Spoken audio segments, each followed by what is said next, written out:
This is a story about stolen intelligence. It's a long but necessary history, about the deceptive illusions of AI, about big tech Silicon Valley Goliaths against ordinary Davids. It's about secret treasure chests and vast libraries of stolen work, and the internet sleuths trying to solve one of the biggest heists in history. And it's about what it means to be human, to be creative, to be free, and what the end of humanity, post-humanity, transhumanity, the apocalypse even, could look like. It's an investigation into what it means to steal, to take, to replace, to colonize, to conquer. Along the way, we'll learn what AI really is, how it works, and what it can teach us about our intelligence, about ourselves as humans, turning to some historical and philosophical giants along the way. The speed and tempo of modern living are increasing at an ever-accelerating rate. Without organization, without system, the result would be chaos. Because we have this idea that intelligence is this abstract, transcendent, disembodied thing, something unique and special. But we'll see how intelligence is much more about the deep, deep past and the far, far future. Something that reaches out powerfully through bodies, through people, through infrastructure, through the concrete, empirical world. Sundar Pichai, the CEO of Google, was reported to have claimed that AI is one of the most important things humanity is working on. It's more profound than, I don't know, electricity or fire. It sounds like the sort of hype you'd get from a big tech CEO, but we'll see how that might well be true.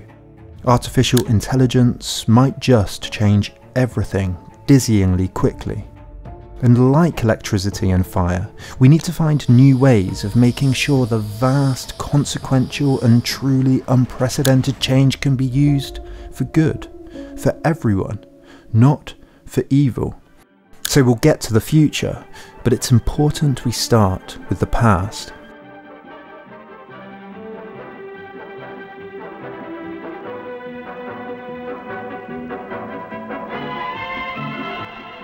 Intelligence, knowledge, brain, mind, cognition, calculation, thinking, logic. We often use these words interchangeably, or at least with a lot of overlap.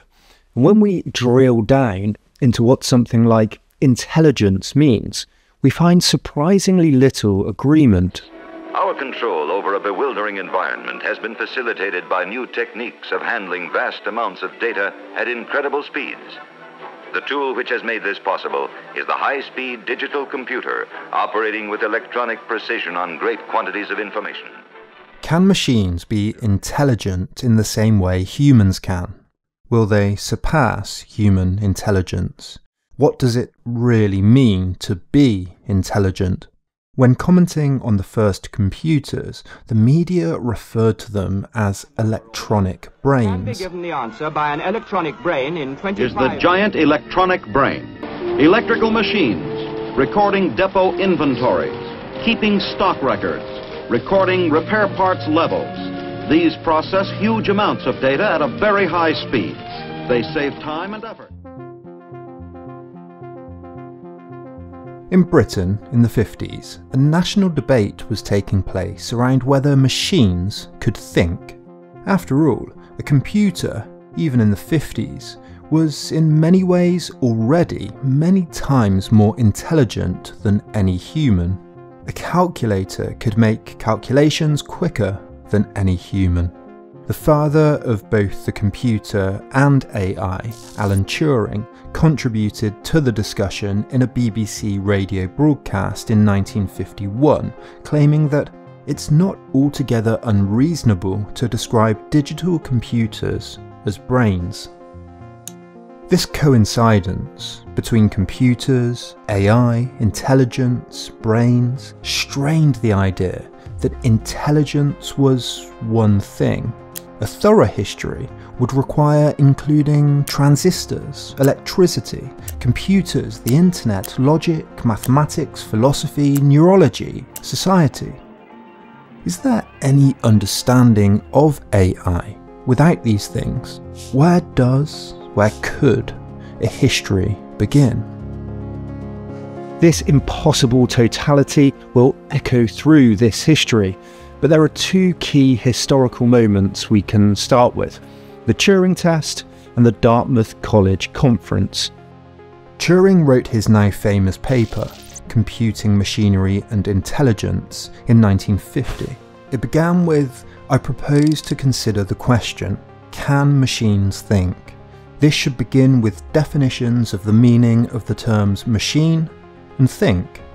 Turing suggested a test that for a person who didn't know who or what they were conversing with, if talking to a machine was indistinguishable from talking to a human, then it was intelligent. Ever since, the conditions for a Turing test have been debated. How long should the test last? What sort of questions should be asked?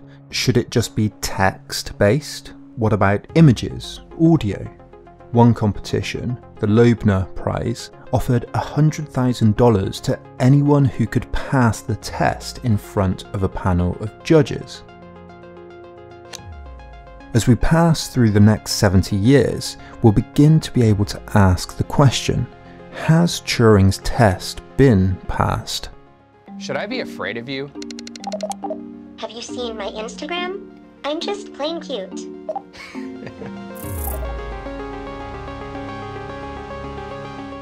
A few years later, in 1955, one of the founding fathers of AI, John McCarthy, and his colleagues proposed a summer research project to debate the question of thinking machines. When deciding on a name, McCarthy landed on a term: artificial intelligence. In the proposal for the summer conference, they wrote, "An attempt will be made to find how to make machines use language, form abstractions and concepts, solve kinds of problems now reserved for humans, and improve themselves." The aim of the conference was to discuss questions like, could machines self-improve, how neurons in the brain could be arranged to form ideas, and to discuss topics like creativity and randomness, all to contribute to research on thinking machines. The conference was attended by at least 20 now well-known figures, including the mathematician John Nash, famed for his contributions to game theory, and played by Russell Crowe in the film A Beautiful Mind. He saw the world in ways that no one could imagine. Along with Turing's paper, the Dartmouth College Conference was a foundational moment, marking the beginning of AI's history. But there were already difficulties that anticipated problems the field would face to this day. Many bemoaned the artificial part of the name McCarthy chose. Does calling it artificial intelligence not limit what we mean by intelligence? What makes something artificial? What if the foundations are not artificial, but the same as human intelligence? What if machines surpass human intelligence? There were already some suggestions that the answer to these questions might not be technological, but philosophical. Because despite machines in some ways being more intelligent, making faster calculations, less mistakes, it was clear that this alone didn't account for what we tend to call intelligence. Something seemed to be missing. The first approach to AI, one that dominated the first few decades of research, came to be called the symbolic approach. The idea was that intelligence could be modelled symbolically by imitating or coding a digital replica of, for example, the human mind. Well, on this enlarged drawing, most of the nerve impulses enter here. From the spinal cord. And they pass through here to this relay center at the base of the brain. And the impulses go on upward to their destination. If the mind has a movement area, say, you code a movement area. an emotional area, a calculating area, a sight area, and so on. Symbolic approaches essentially aim to make maps of the real world in the digital world. If the world can be represented symbolically, AI could then be approached logically. For example, you could symbolize the room kitchen in code, symbolize a state of the kitchen as clean or dirty, then program a robot to logically approach the environment. If the kitchen is dirty, then clean the kitchen.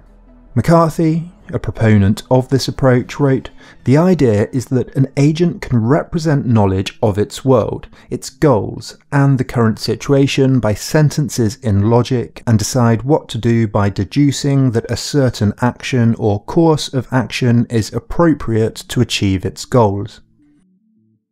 It made sense because both humans and computers seem to work in this same way. Take the following example. If the traffic light is red, then stop the car.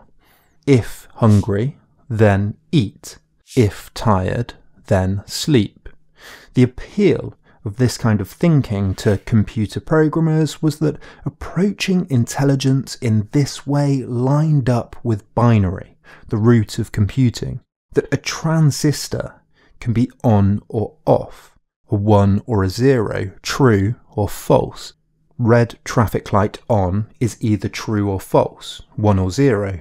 It's a binary logical question. If on, then stop. It seems intuitive, and so building a symbolic, virtual, logical picture of the world in computers quickly became the most influential approach. In his brief history of AI, computer scientist Michael Wooldridge writes that this was because it makes everything so pure. The whole problem of building an intelligent system is reduced to one of constructing a logical description of what the robot should do, and such a system is transparent. To understand why it did something, we can just look at its beliefs and its reasoning. But a problem quickly emerged. Knowledge turned out to be far too complex to be represented neatly by these logical, simple, true-false, on-off, 1-0, if-then rules. One reason is the shades of uncertainty. If hungry, then eat is not exactly true or false. There's a gradient of hunger. But another problem was that calculating what to do from these seemingly simple rules required much more knowledge and many more calculations than first assumed. The computing power of the period couldn't keep up. The tool which has made this possible is the high-speed digital computer operating with electronic precision on great quantities of information. Take this simple game, the Towers of Hanoi. The object is to move the discs from the first to the last pole in the fewest number of moves without placing a larger disc on top of a smaller one. We could symbolize the poles, the discs, and each possible move, and the results of each possible move into the computer, and then a rule for what to do depending on each possible location of each disc. Seems relatively simple. But consider this. With 3 discs, this game is solvable in 7 moves. For 5 discs, it takes 31 moves. For 10, it's 1023 moves. But for 20 discs, it takes 1,048,575 moves. And for 64 discs, I can't read out the number because if one disc was moved each second, it would take almost 600 billion years to complete the game. In AI, this problem was named combinatorial explosion, that as you increase the number of possible actions for each possible action, the number of factors, the possible combinations, the complexity quickly becomes incomprehensibly vast and technologically impossible. And the Towers of Hanoi is a simple game. Combinatorial explosion became even more of an issue with games like chess or Go. And a human problem, like driving say, is infinitely more complicated. The red light is on or off, but it might be broken. It might have graffiti or snow on it. It might have a slightly different shade of red. Pedestrians might walk out regardless of it being off. A child might run across, and that's just the first element of a vast environment, the impossible totality. Approaching AI in this way, searching through every single bit of knowledge and looking for the logical outcome, became known as naive exhaustive search. That for each move, the computer had to search through every possible scenario and every bit of information to decide what the best possible move was. In robotics, a similar approach was being taken and proving even more complicated. Research into AI coincided with technological advances in other areas: infrared sensors, radars, cameras, microphones, batteries, and in 1971, Terry Winograd at MIT was developing a program called Sherdlu that aimed to symbolically model something he called Block's world. In this virtual world, a user could ask the program to manipulate the blocks in different ways. Person, pick up a big red block. Computer, OK. Person, grasp the pyramid. Computer, I don't understand which pyramid you mean. Person, changing their mind, find a block which is taller than the one you are holding onto and put it into the box. Computer, OK. In a simple, constrained environment, the program worked impressively well. But a year later, researchers at Stanford built a real-life Block's world. We call him Shaky. Shaky was a real robot that had bump sensors called cat's whiskers and laser rangefinders to measure distance. The Shaky robotics team ran into similar problems as the Towers of Hanoi problem. The environment was much more complicated than it seemed. The room had to be painted in a specific way for the sensors to even work properly. The technology of the time just couldn't keep up, and combinatorial explosion and the complexity of any environment became such a problem that the 70s and 80s saw what's now referred to as an AI winter.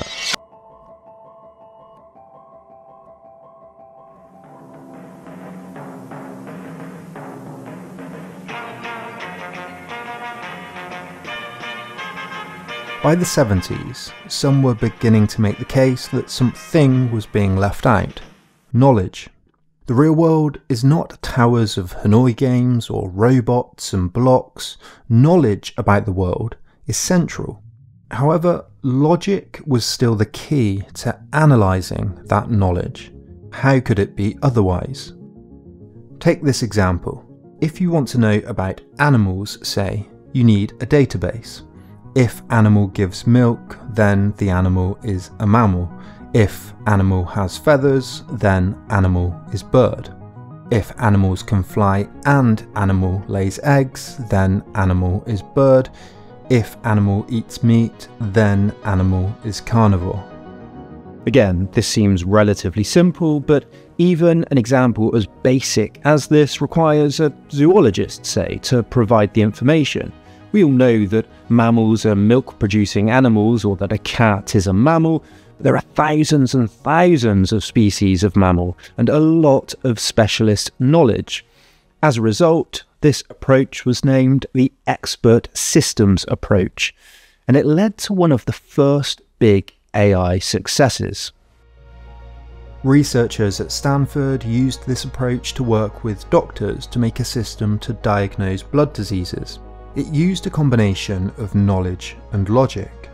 If a blood test is X, then perform Y. Significantly, the researchers realised that the application had to be credible if professionals were ever going to trust and adopt it. So Mycin could show its work and explain the answers it gave. The system was a breakthrough. At first, it proved to be as good as humans at diagnosing blood diseases. Another similar system called Dendral used the same approach to analyse the structure of chemicals. Dendral used 17,500 rules provided by chemists. Both systems seem to prove that this type of expert knowledge approach could work. The AI winter was over, and importantly, researchers began attracting investments. But once again, developers encountered a new and serious problem. The MySyn database very quickly became outdated. In 1983, Edward Feigenbaum, a researcher on the project, wrote, "The knowledge is currently acquired in a very painstaking way that reminds one of cottage industries in which individual computer scientists work with individual experts in disciplines painstakingly. In the decades to come, we must have more automatic means for replacing what is currently a very tedious, time-consuming, and expensive procedure. The problem of knowledge acquisition is the key bottleneck problem in artificial intelligence." Setting the machine for this kind of problem takes a week. Then the brain is switched on and impulse... Because of this, MySyn was not widely adopted. It proved expensive, quickly obsolete, legally questionable, and difficult to establish with doctors widely enough. Logic was understandable, but the collecting and the logistics of collecting lots and lots of knowledge was quickly becoming the obvious central AI problem. At a rate of 12,000 numbers or letters per second. In the 80s, influential computer scientist Douglas Lennart began a project that intended to solve this. Lennart wrote, "No powerful formalism can obviate the need for a lot of knowledge. By knowledge, we don't just mean dry, almanac-like or highly domain-specific facts. Rather, most of what we need to know to get by in the real world is too much common sense to be included in reference books. For example, animals live for a single solid interval of time. Nothing can be in two places at once. Animals don't like pain. Perhaps the hardest truth to face, one that AI has been trying to wriggle out of for 34 years, is that there is probably no elegant, effortless way to obtain this immense knowledge base. Rather, the bulk of the effort must, at least initially, be manual entry of assertion after assertion." The goal of Lennart's SICK project was to teach AI all of the knowledge we usually think of as obvious. He said, "An object dropped on planet Earth will fall to the ground and that it will stop moving when it hits the ground, but that an object dropped in space will not fall. A plane that runs out of fuel will crash. People tend to die in plane crashes. It's dangerous to eat mushrooms you don't recognize. Red taps usually produce hot water while blue taps usually produce cold water," and so on. Lennart and his team estimated that it would take 200 years of work, and they set about laboriously entering 500,000 rules on taken for granted things like bread is a food or that Isaac Newton is dead. But again, they quickly ran into problems. Was that he wanted to make everything so that it was logically consistent, so that you could reason about things, you could make deductions and so on. And knowledge is too complicated for that. So I always knew that was the wrong idea. The SICK project's blind spots were illustrative of how strange knowledge could be.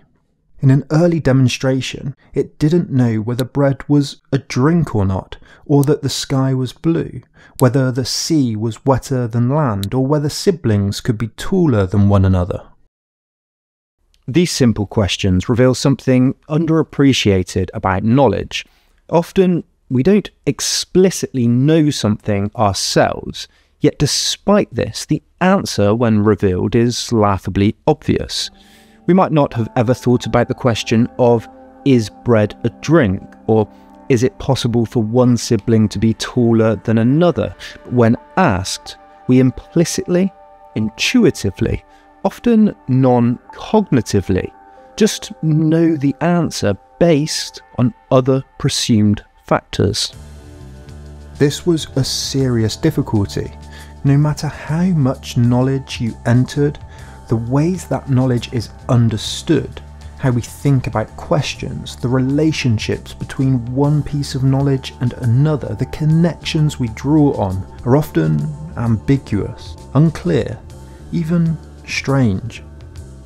Logic struggles with nuance, uncertainty, probability. It struggles with things we implicitly understand but also might find difficult to explicitly explain. Take one common example you'll find in AI handbooks. Quakers are pacifists, Republicans are not pacifists, Nixon is a Republican and a Quaker. Is Nixon a pacifist or not? A computer cannot answer this logically with the information it has. It sees a contradiction, while a human might explain the problem with this in many different ways, drawing on lots of different ideas: uncertainty, truthfulness, complexity, history, war, politics, the impossible, totality. The big question for proponents of expert-based knowledge systems like SICK, which still runs to this day, is whether complexities can ever be accounted for with this knowledge-based approach. Most intelligent questions aren't of the if-then, yes-no, 1-0 binary sort of is a cat a mammal? Consider the question, are taxes good? It's of a radically different kind than is a cat a mammal. Most questions rely on values, depend on context, definitions, assumptions. They are subjective. Woolridge writes, the main difficulty was what became known as the knowledge elicitation problem. Put simply, this is the problem of extracting knowledge from human experts and encoding it in the form of rules. Human experts often find it hard to articulate the expertise they have. The fact that they're good at something does not mean that they can tell you how they actually do it. And human experts, it transpired, were not necessarily all that eager to share their expertise. But SICK was on the right path. Knowledge was obviously needed. It was a question of how to get your hands on it, how to digitize it, and how to label and parse and analyze it. As a result of this, McCarthy's idea that logic was the centre of intelligence fell out of favour. The logic-centric approach was like saying a calculator is intelligent because it can perform calculations, when it really doesn't know anything itself. So more knowledge was the key. The same was happening in robotics. Australian roboticist Rodney Brooks, an innovator in the field, was arguing that the issue with simulations like Block's World was that it was simulated, tightly controlled. Real intelligence didn't evolve in this way, and so real knowledge had to come from the real world. A human grows from little tiny to great big. The whole structure changes over time, and as we've learned how to build the robot better, our robots changed, and our programs, since they were built that way, have adapted to the changes. So in principle... He argued that perhaps intelligence wasn't something that could be coded in, but that it was an emergent property, something that emerges once all of the other components were in place. That if artificial intelligence could be built up from everyday experience, genuine intelligence might develop once other, more basic conditions had been met. In other words, intelligence might be bottom up, arising out of all of the parts, rather than top down, imparted from a central intelligent point into all of the parts. Evolution, for example, is very bottom-up, slowly adding to single-cell organisms more and more complexly until consciousness and awareness emerges.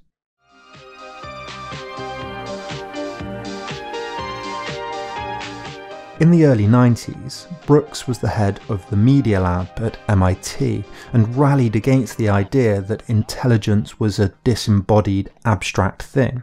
Rather than having this whole top-down master planning of how I'm going to do things, the coupling happens out through the world. There isn't any real central controller or single brain that runs everything. Why could a machine beat any human at chess, but not pick up a chess piece better than a 2-year-old child? Not only that, The child moves the hand to pick up the piece automatically, without any obvious complex computation going on in the brain. In fact, the brain doesn't seem to have anything like a central command center. All of the parts seem to interact with one another, more like a city spread out than like a single pilot flying a complicated plane. Intelligence was connected to the world, not cut off, ethereal, transcendent, and abstract. Brooks worked on intelligence as embodied, connected to its surroundings through sensors and cameras, microphones, arms, and lasers. The team built a robot called Cog. It had thermal sensors and microphones, but importantly, no central command point. Each part worked independently but interacted together. They called it decentralized intelligence. It was an innovative approach, but could never quite work. Brooks admitted that Cog lacked coherence. Before I begin, let me go ahead and tell you about the machine I'm using today. I'm using an Intergraph TDZ2000 GX1. It has dual 450 MHz processors and 256 megs of RAM. The resolution we'll be using today is 1024. And by the late 90s, researchers were realizing that computer power still mattered. In 1996, IBM's chess AI Deep Blue was beaten by Grandmaster Garry Kasparov. Deep Blue was an expert knowledge system.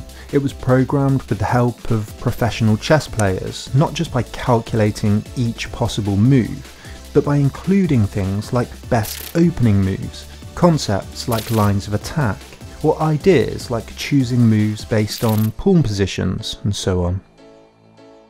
But after its defeat, IBM also threw more computing power at it. Deep Blue could search through 200 million possible moves per second with its 500 processors. It played Kasparov again in 1997. In a milestone for AI, Deep Blue won. At first, Kasparov accused IBM of cheating, and to this day maintains foul play of a sort. In his book, he recounts a fascinating episode in which a chess player working for IBM admitted to Kasparov that every morning we had meetings with all the team, the engineers, communication people, everybody. A professional approach such as I never saw in my life. All details were taken into account. I'll tell you something that was very secret. One day I said Kasparov speaks to Daquayan after the games. I would like to know what they say. Can we change the security guard and replace him with someone that speaks Russian? The next day they changed the guy, so I knew what they spoke about after the game. In other words, even with 500 processors and 200 million moves per second, IBM may still have had to program in very specific knowledge about Kasparov himself by listening into conversations. This, if maybe apocryphal, is at least a premonition of things to come. Operation is really awe at the accumulated months and years of thinking by human problem solvers reflected back to us. In 2014, Google announced it was acquiring a small, relatively unknown 4-year-old AI lab from the UK for $650 million. Google is buying DeepMind, an artificial intelligence company, for an unknown amount of money. The acquisition sent shockwaves through the AI community. DeepMind had done something that on the surface seemed quite simple. Beaten an old Atari game. But how it did it was much more interesting. New buzzwords began entering the mainstream. Machine learning, deep learning, neural nets. What those knowledge-based approaches to AI had found difficult was finding ways to successfully collect that knowledge. Mycin had quickly become obsolete. Sick missed things that most people found obvious. Entering the totality of human knowledge was impossible, and besides, an average human doesn't have to have all of that knowledge, but still has the intelligence researchers were trying to replicate. And so researchers began pivoting to a new approach. They asked, if we can't teach machines everything, how can we teach them to learn for themselves? Instead of starting from having as much knowledge as possible, machine learning, as it's called, begins with a goal. From that goal, the machine acquires the knowledge it needs itself through trial and error. These agents are playing hide and seek. These agents have just begun learning, but they've already learned to chase and run away. This is a hard world for a hider who has only learned to flee. Waldridge writes, the goal of machine learning is to have programs that can compute a desired output from a given input without being given an explicit recipe for how to do this. At Google DeepMind, we've always loved games. Go, chess, even video games like Atari. Incredibly, DeepMind had built an AI that could learn to play and win not just one Atari game, but many of them, all on its own. The machine learning premise that they adopted was relatively simple. The AI was given the controls and a preference, increase the score, and then, through trial and error, would try different actions and iterate or build on or expand what worked and avoid what didn't. A human assistant could help by nudging it in the right direction if it did something wrong or did something right. This is called reinforcement learning. The field of reinforcement learning. Reinforcement learning. If a series of actions led to the AI losing a point, it would register that as likely bad, and vice versa. Then it would play the game thousands of times, building on the patterns that worked and avoiding those that didn't. What was incredible was that it didn't just learn the game, but quickly became better than humans. It learned to play 29 out of 49 Atari games at a level better than a human, and then it became superhuman. This is the often demonstrated one. It's called breakout.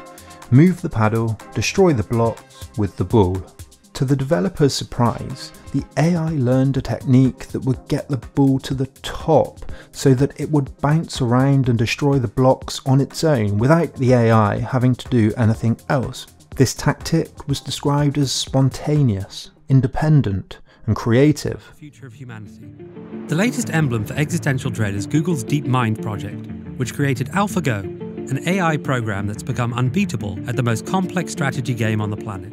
Next, DeepMind beat a human player at Go, commonly believed to be harder than chess and likely the most difficult game in the world. Go is deceptively simple. You take turns to place a stone, trying to block out more territory than your opponent while encircling their stones to get rid of them. AlphaGo was trained on 160,000 top games and played over 30 million games itself before beating world champion Lee Sedol in 2016. I think he resigned. Remember combinatorial explosion? This was always a problem with Go because there are so many possibilities it's impossible to calculate every possible move. Instead, DeepMind's method was based on sophisticated guessing around uncertainty. It would calculate the chances of winning based on a move rather than calculating and playing through all of the possible future moves after each move. The premise was that this is more how human intelligence works. We scan, contemplate a few moves ahead, reject maybe, and imagine a different move, and so on. And after 37 moves in that match against Sedol, AlphaGo made a move that took everyone by surprise. None of the humans could understand it. It was described as creative, unique, and beautiful, as well as inhuman by the professionals. That's a very surprising move. I wasn't expecting that. I don't really know if it's a good or bad move at this point. The professional commentators almost unanimously said that not a single human player would have chosen move 37. The victory made headlines around the world. The age of machine learning had arrived. The computer named AlphaGo.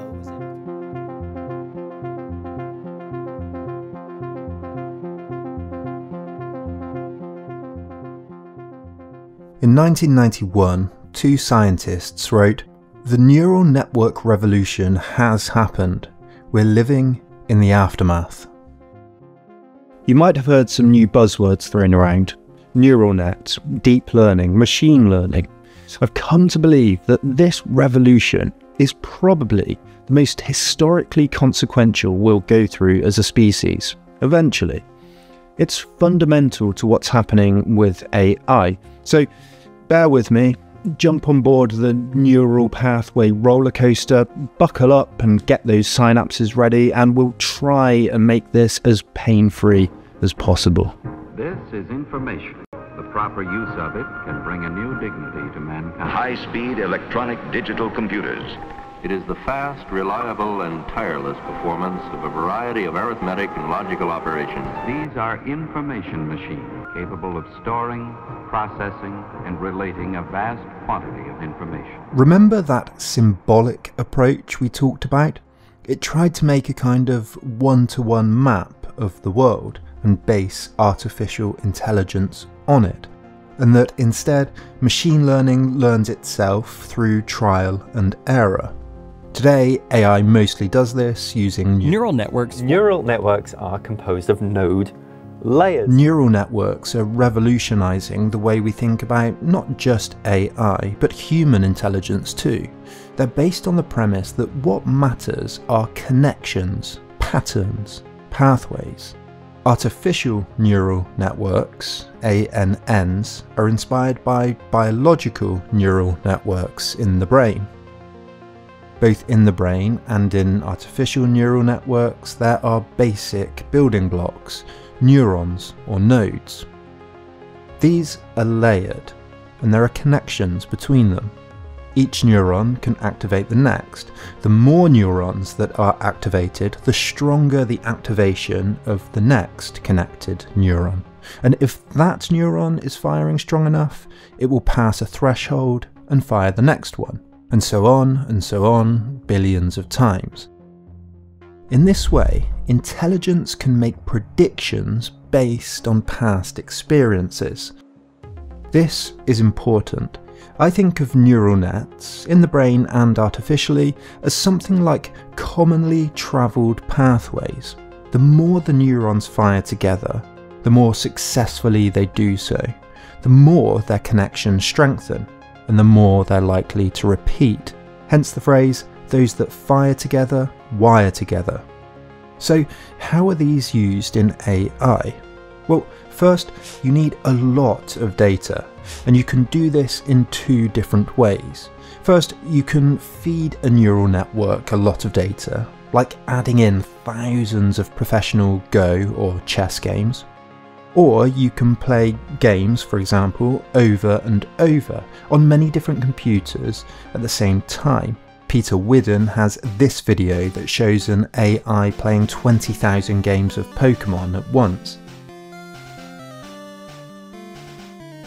So once you have a lot of data, the next job is to find patterns. If you know a pattern, you might be able to predict what comes next. ChatGPT and others like it are based on large language models, LLMs, meaning they're neural networks trained on lots of text. And I mean a lot. ChatGPT was trained on around 300 billion words of text, and if you're thinking, whose words? Where are these words from? You might be onto something that we'll get back to shortly. The cat sat on the... Now, if you thought of Matt automatically there, then you have some intuitive idea of how large language models work. Because in 300 billion words and sentences and paragraphs of text, that pattern comes up a lot. ChatGPT can predict that Matt is what should come next. But what if I say the cat sat on the elephant? Well, remember that one of the problems that previous approaches ran into was that not all knowledge is binary, on or off, 1 or 0, true or false. Not all knowledge is like, if animal gives milk, then it's a mammal. Neural networks are particularly powerful because they can avoid this problem and can instead work with probabilities, ambiguity, and uncertainty. Neural net nodes, remember, have strengths. All of these neurons fire, and so fire matte. But all of these other neurons still fire a little bit. If I ask for another random example, it can switch up to elephant. If a large language model is looking for patterns after the words heads or tails, the successive nodes are going to be pretty evenly split, 50-50, between heads and tails. If I ask, are taxes good? It's going to see there are different arguments and can draw from all of them, depending on how you ask the question and depending on how importantly it's trained. But Crawford puts it like this: they started using statistical models that focus more on how often words appeared in relation to one another, rather than trying to teach computers a rules-based approach using grammatical principles or linguistic features. The same applies to images.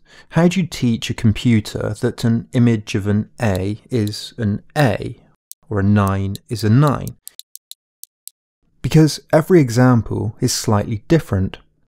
Sometimes they're in photos, on signposts, written, scribbled at strange angles in different shades with imperfections, upside down even.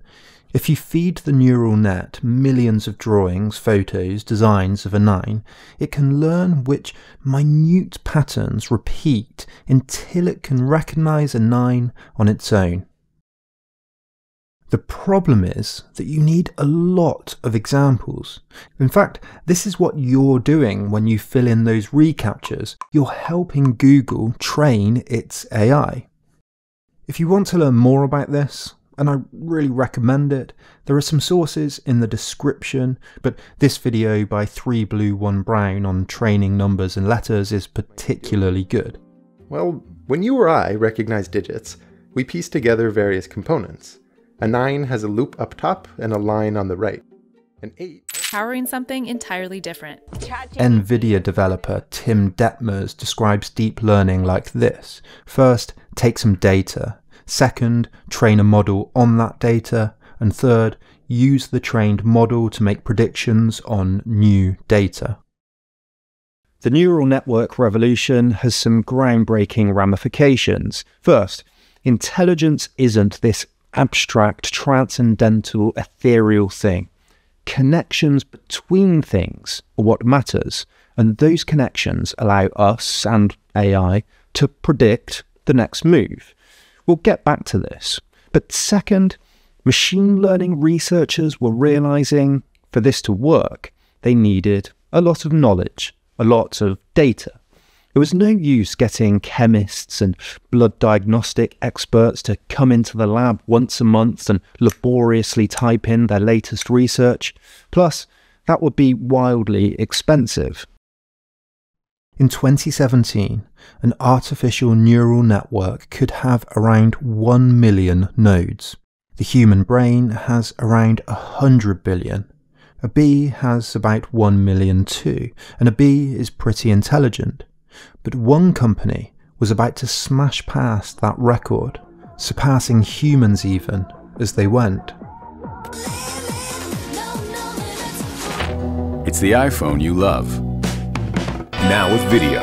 Just turn on in-private browsing in Internet Explorer 8, do your thing, clickety-click, and no one knows what you've been up to. Your secret's safe. By the 2010s, fast internet was rolling out across the world.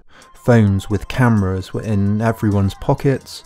A new media and a tidal wave of information broadcast on anything anyone wanted to know. We were stepping into the age of big data, and AI was about to become a teenager.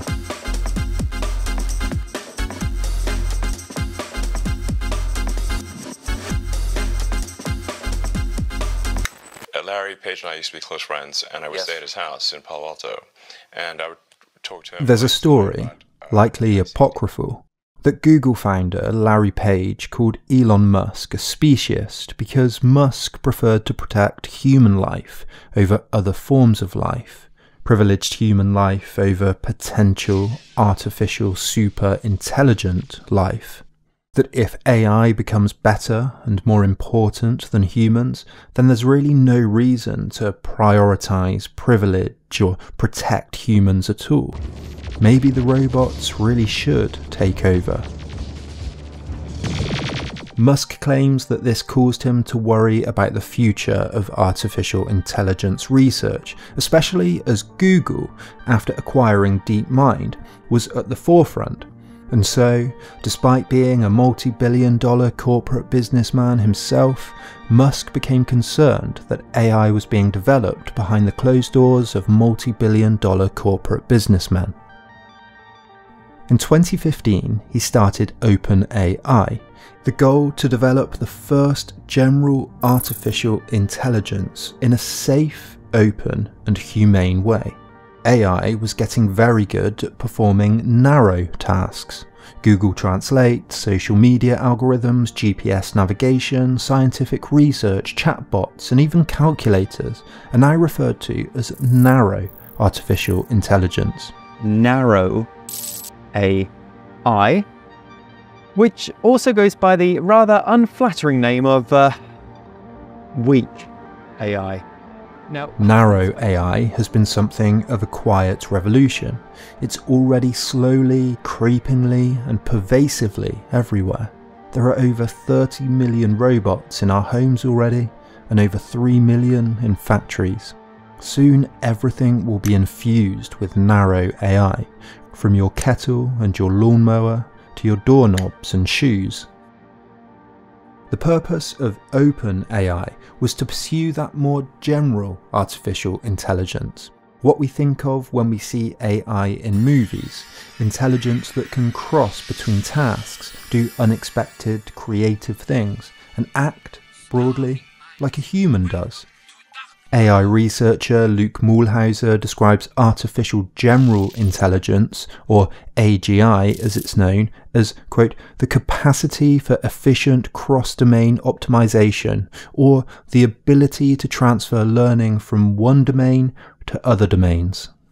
With donations from Titan Silicon Valley venture capitalists like Peter Thiel and Sam Altman, OpenAI started as a non-profit with a focus on transparency, openness, and, in its own founding charter's words, to build value for everyone rather than shareholders.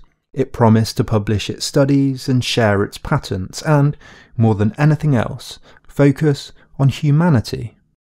The team began looking at all the current trends in AI, but they quickly realised that they had a serious problem. The best approach, neural nets and deep machine learning, required a lot of data, a lot of servers, and importantly, a lot of computing power. This was something their main rival Google had plenty of. If they had any hope of keeping up with the wealthy big tech corporations, they'd unavoidably need more money than they had as a non-profit. By 2017, OpenAI decided it would stick to its original mission, but needed to restructure as a for-profit, in part to raise capital. They decided on a capped profit structure with a 100-fold limit on returns for investors to be overseen by the non-profit board whose values were meant to be aligned with that original mission rather than with shareholder value. OpenAI said in a statement, "We anticipate needing to marshal substantial resources to fulfill our mission, but will always diligently act to minimize conflicts of interest among our employees and stakeholders that could compromise broad benefit." For OpenAI, the decision paid off. On February 14th, 2019, OpenAI announced it had a model that could produce written articles on any subject, and those articles apparently were indistinguishable from human writing. However, they claimed it was too dangerous to release. At first, it was assumed to be a publicity stunt, too dangerous, but in 2022, they released ChatGPT, a large language model that seemed to be able to pass, at least in part, the Turing test. You could ask it anything. It could write anything. It could do it in different styles. It could pass many exams, and by the time it got to ChatGPT 4, it could pass SATs, the law school bar exam, biology, high school maths, the sommelier, and medical license exams, with, in some cases, flying colours. AI chatbot ChatGPT is now the fastest growing consumer app in history. That's according to analysis by Swiss bank UBS. ChatGPT attracted 1 million users in 5 days, and by the end of 2023, it had 180 million users, setting the record for the fastest growing business by users in history. In January of 2023, Microsoft made a multi-billion-dollar investment in OpenAI, giving it access to Microsoft's vast network of servers and computing power, and Microsoft began embedding ChatGPT into Windows and Bing. But OpenAI has suspiciously become closed AI, and some began asking, how did ChatGPT know so much? Much that wasn't exactly available, free and open on the legal internet. A dichotomy was emerging between open and closed, between transparency and opaqueness, between many and one, democracy and profit. Understanding the dollar. It has some interesting similarities to the dichotomy we've seen in AI research from the beginning, between intelligence as something singular, transcendent, abstract, ethereal almost, and as it being everywhere, worldly, open, connected and embodied, running through the entirety of human experience, running through society, the world, and even the universe. When journalist Karen Howe visited OpenAI, she said there was a misalignment between what the company publicly espouses and how it operates behind closed doors. They've moved away from the belief that openness is the best approach, and now, as we'll see, they believe secrecy is required. Then he must provide the machine with all pertinent background information and related data. For almost all of human history, data, or information, has been both a driving force and relatively scarce. The scientific revolution and the Enlightenment accelerated the idea that knowledge should and could be acquired both for its own sake and to make use of, to innovate and invent, to advance and progress us. We're riding on the internet, cyberspace set free. Of course, the internet has always been about data, but AI accelerated an older trend, one that goes back to the Enlightenment, to the scientific revolution, to the agricultural revolution even, maybe even the linguistic one, that more data was the key to better predictions. Predictions about chemistry, physics, mathematics, weather, animals, people, that if you plant a seed, it tends to grow. If you have enough data and enough computing power, you can find obscure patterns that aren't always obvious to the limited senses and cognition of a human. And once you know patterns, you can make predictions about when those patterns could or should reoccur in the future. More data, more patterns, better predictions. This is why the history of AI and the internet are so closely aligned, and in fact part of the same process. It's also why both are so intimately linked to the military and to surveillance.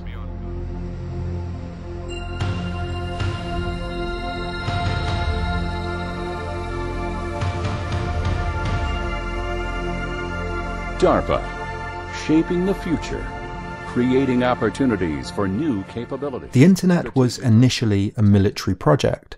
The US Defense Advanced Research Projects Agency, or DARPA, realized that surveillance, reconnaissance, information, data was key to winning the Cold War.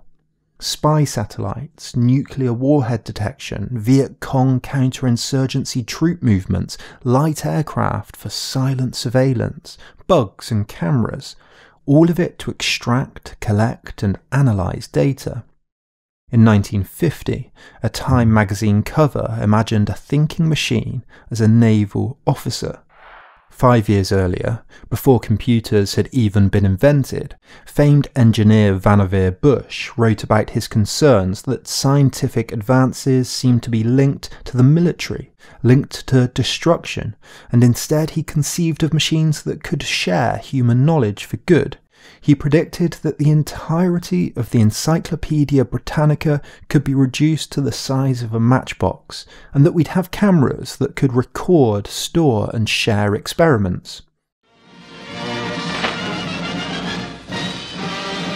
But the generals believed they had more pressing concerns. World War II had been fought with a vast number of rockets, and now that nuclear war was a possibility, these rockets had to be detected and tracked so that their trajectory could be calculated and they could be shot down. As technology got better and rocket ranges increased, this information needed to be shared across long distances quickly. This impossible totality of data needed collecting, sharing and analysing so that the correct predictions could be made. The result was the internet. Website, a window to the world, got to get online. Take a spin, now you're in with the techno set. You're going surfing on the internet. And ever since, the appetite for data to predict has only grown, and the problem has always been how to collect it. But by the 2010s, with the rise of high-speed internet, phones and social media, vast numbers of people across the globe were uploading terabytes of data about themselves willingly for the first time. All of it could be collected to make better predictions. Philosopher Shoshana Zuboff calls the appetite for data to make predictions the right to the future tense. Data was becoming so important in every area that many have referred to it as the new oil, a natural resource, untapped, unrefined, but powerful. Zuboff writes that surveillance capitalism unilaterally claims human experience as free raw material for translation into behavioural data. Before this age of big data, as we've seen, AI researchers were struggling to find ways to extract knowledge effectively. IBM scanned their own technical manuals, universities used government documents and press releases. A project at Brown University in 1961 painstakingly compiled 1 million words from newspapers and any books they could find lying around, including titles like The Family Fallout Shelter and Who Rules the Marriage Bed. One researcher, Lalit Baul, recalled, back in those days you couldn't even find 1 million words in computer-readable text very easily, and we looked all over the place for text. As technology improved, so did the methods of data collection.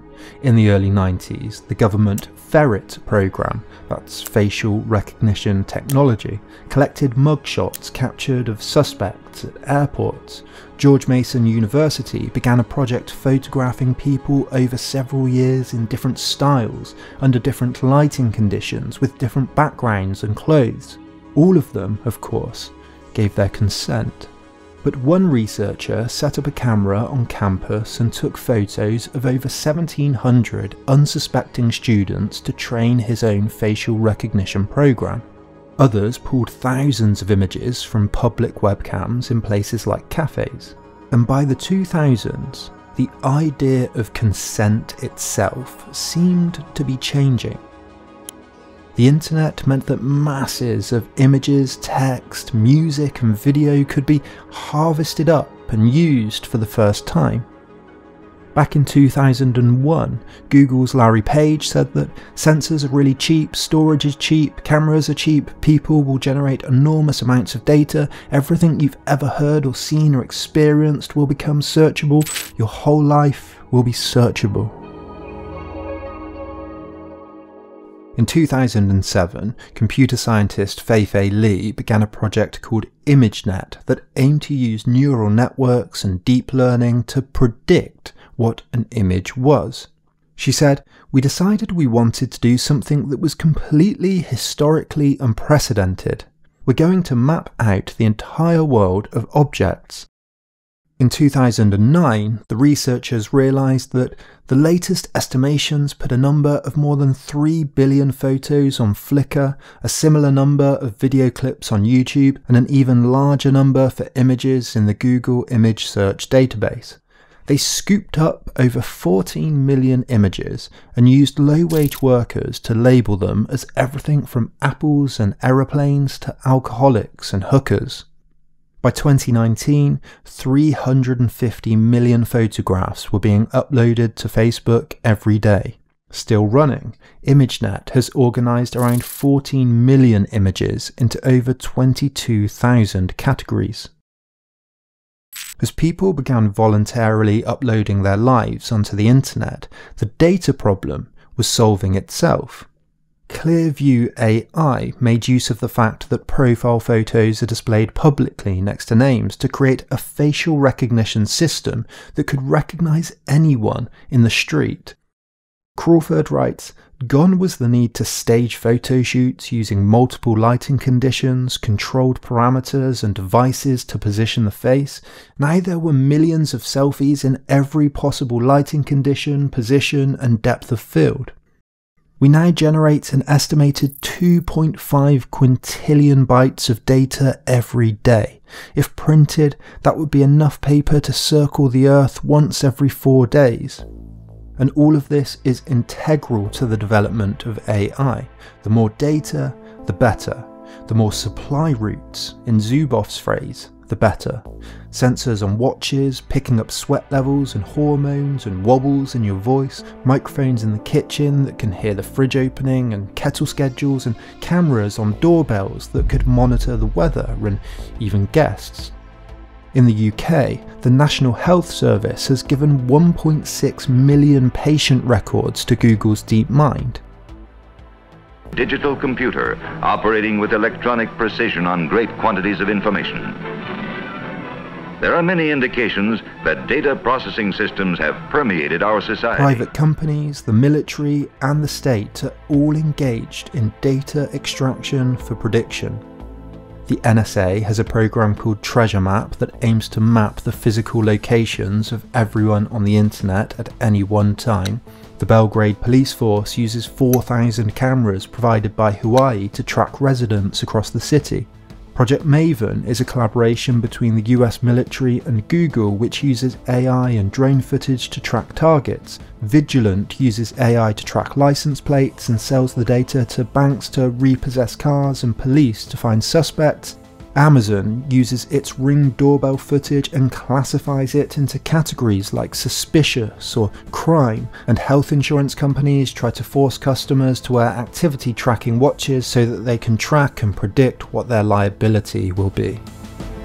Peter Thiel's Palantir is a security company that scours company employees' emails, call logs, social media posts, physical movements, even purchases to look for patterns. Bloomberg called it an intelligence platform designed for the global war on terror, being weaponized against ordinary Americans at home. And a Google Street View engineer said in 2012, "We are building a mirror of the real world. Anything that you see in the real world needs to be in our databases." IBM had predicted it all as far back as 1985, when AI researcher Robert Mercer said, "There's no data like more data." But there were still problems. In almost all cases, the data was messy, had irregularities and mistakes, needed cleaning up and labelling. Silicon Valley needed to call in the cleaners. My promise to you is that these videos will always be based on careful, detailed, in-depth research. That's reading that takes months and months and months before I even start writing, let alone recording and editing. We're about to be met with an absolute tidal wave of the opposite, a load of shallow, AI-generated, sometimes divisive misinformation, sometimes explicitly dangerous content. At the moment, it's just me and Paul. I do all the writing and presenting and recording. Paul does an incredible job editing these videos, but we make very few videos because we want them to be as thorough as possible.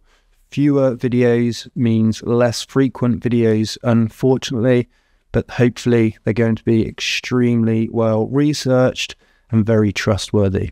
If that's something that you think you can get behind, if you think that's important, then please consider supporting us on Patreon through the link below. There are a load of bonuses included, and you get to see the videos ad-free and early. Take a look. Thank you. Back to the video. In order to solve any problem, the computer must first be instructed by a human programmer who has painstakingly and logically analyzed. It can write songs. Melissa's got a vision, a story she wants to tell. Define quantum mechanics, as well as explaining how I could boost my intelligence. Impressive, right? With AI, intelligence appears to us as if it's arrived suddenly, already sentient, useful, magic almost, omniscient. AI is ready for service. It has the knowledge, the artwork, the advice, ready, on demand. It appears as a conjurer, a magician, an illusionist. But this illusion disguises how much labour, how much of others' ideas and creativity, how much art and passion and life has been used and sometimes appropriated, and as we'll get to, likely even stolen for this to happen.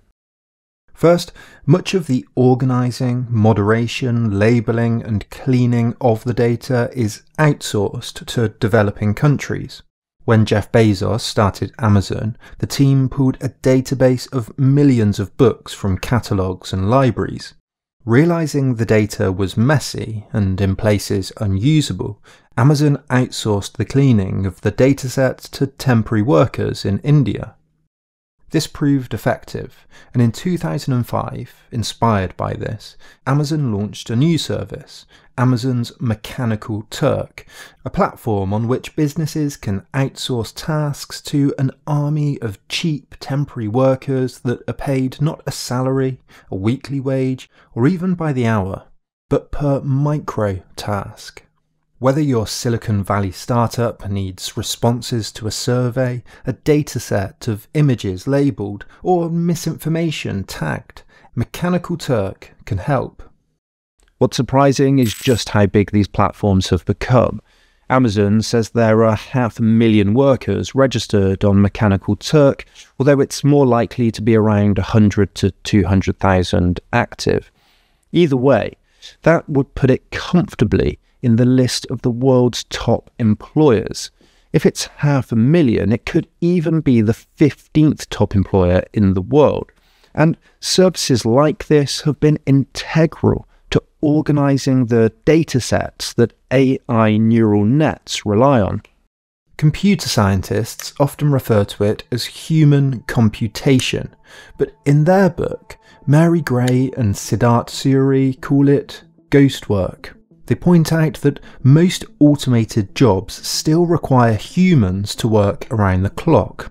AI researcher Tom Dieterich says that we must rely on humans to backfill with their broad knowledge of the world to accomplish most day-to-day tasks. These tasks are repetitive, underpaid, and often unpleasant. Some label offensive posts for social media companies, spending their days looking at least 1,000 illegal images of a very serious kind of abuse and getting paid a few cents per image. In a New York Times investigation, Cade Metz reported how one woman spends the day watching colonoscopy videos, searching for polyps to circle hundreds of times over and over. Google allegedly employs tens of thousands to rate YouTube videos, and Microsoft uses ghost workers to review its Bing search results. Instant panic attack. I was having nightmares. I wasn't sleeping. A Bangalore startup called Playment gamifies the process, calling its 30,000 workers players. All that Sid needs to do is send across the truckload of data to Playment, who break them down into simple tasks and run it on their mobile app.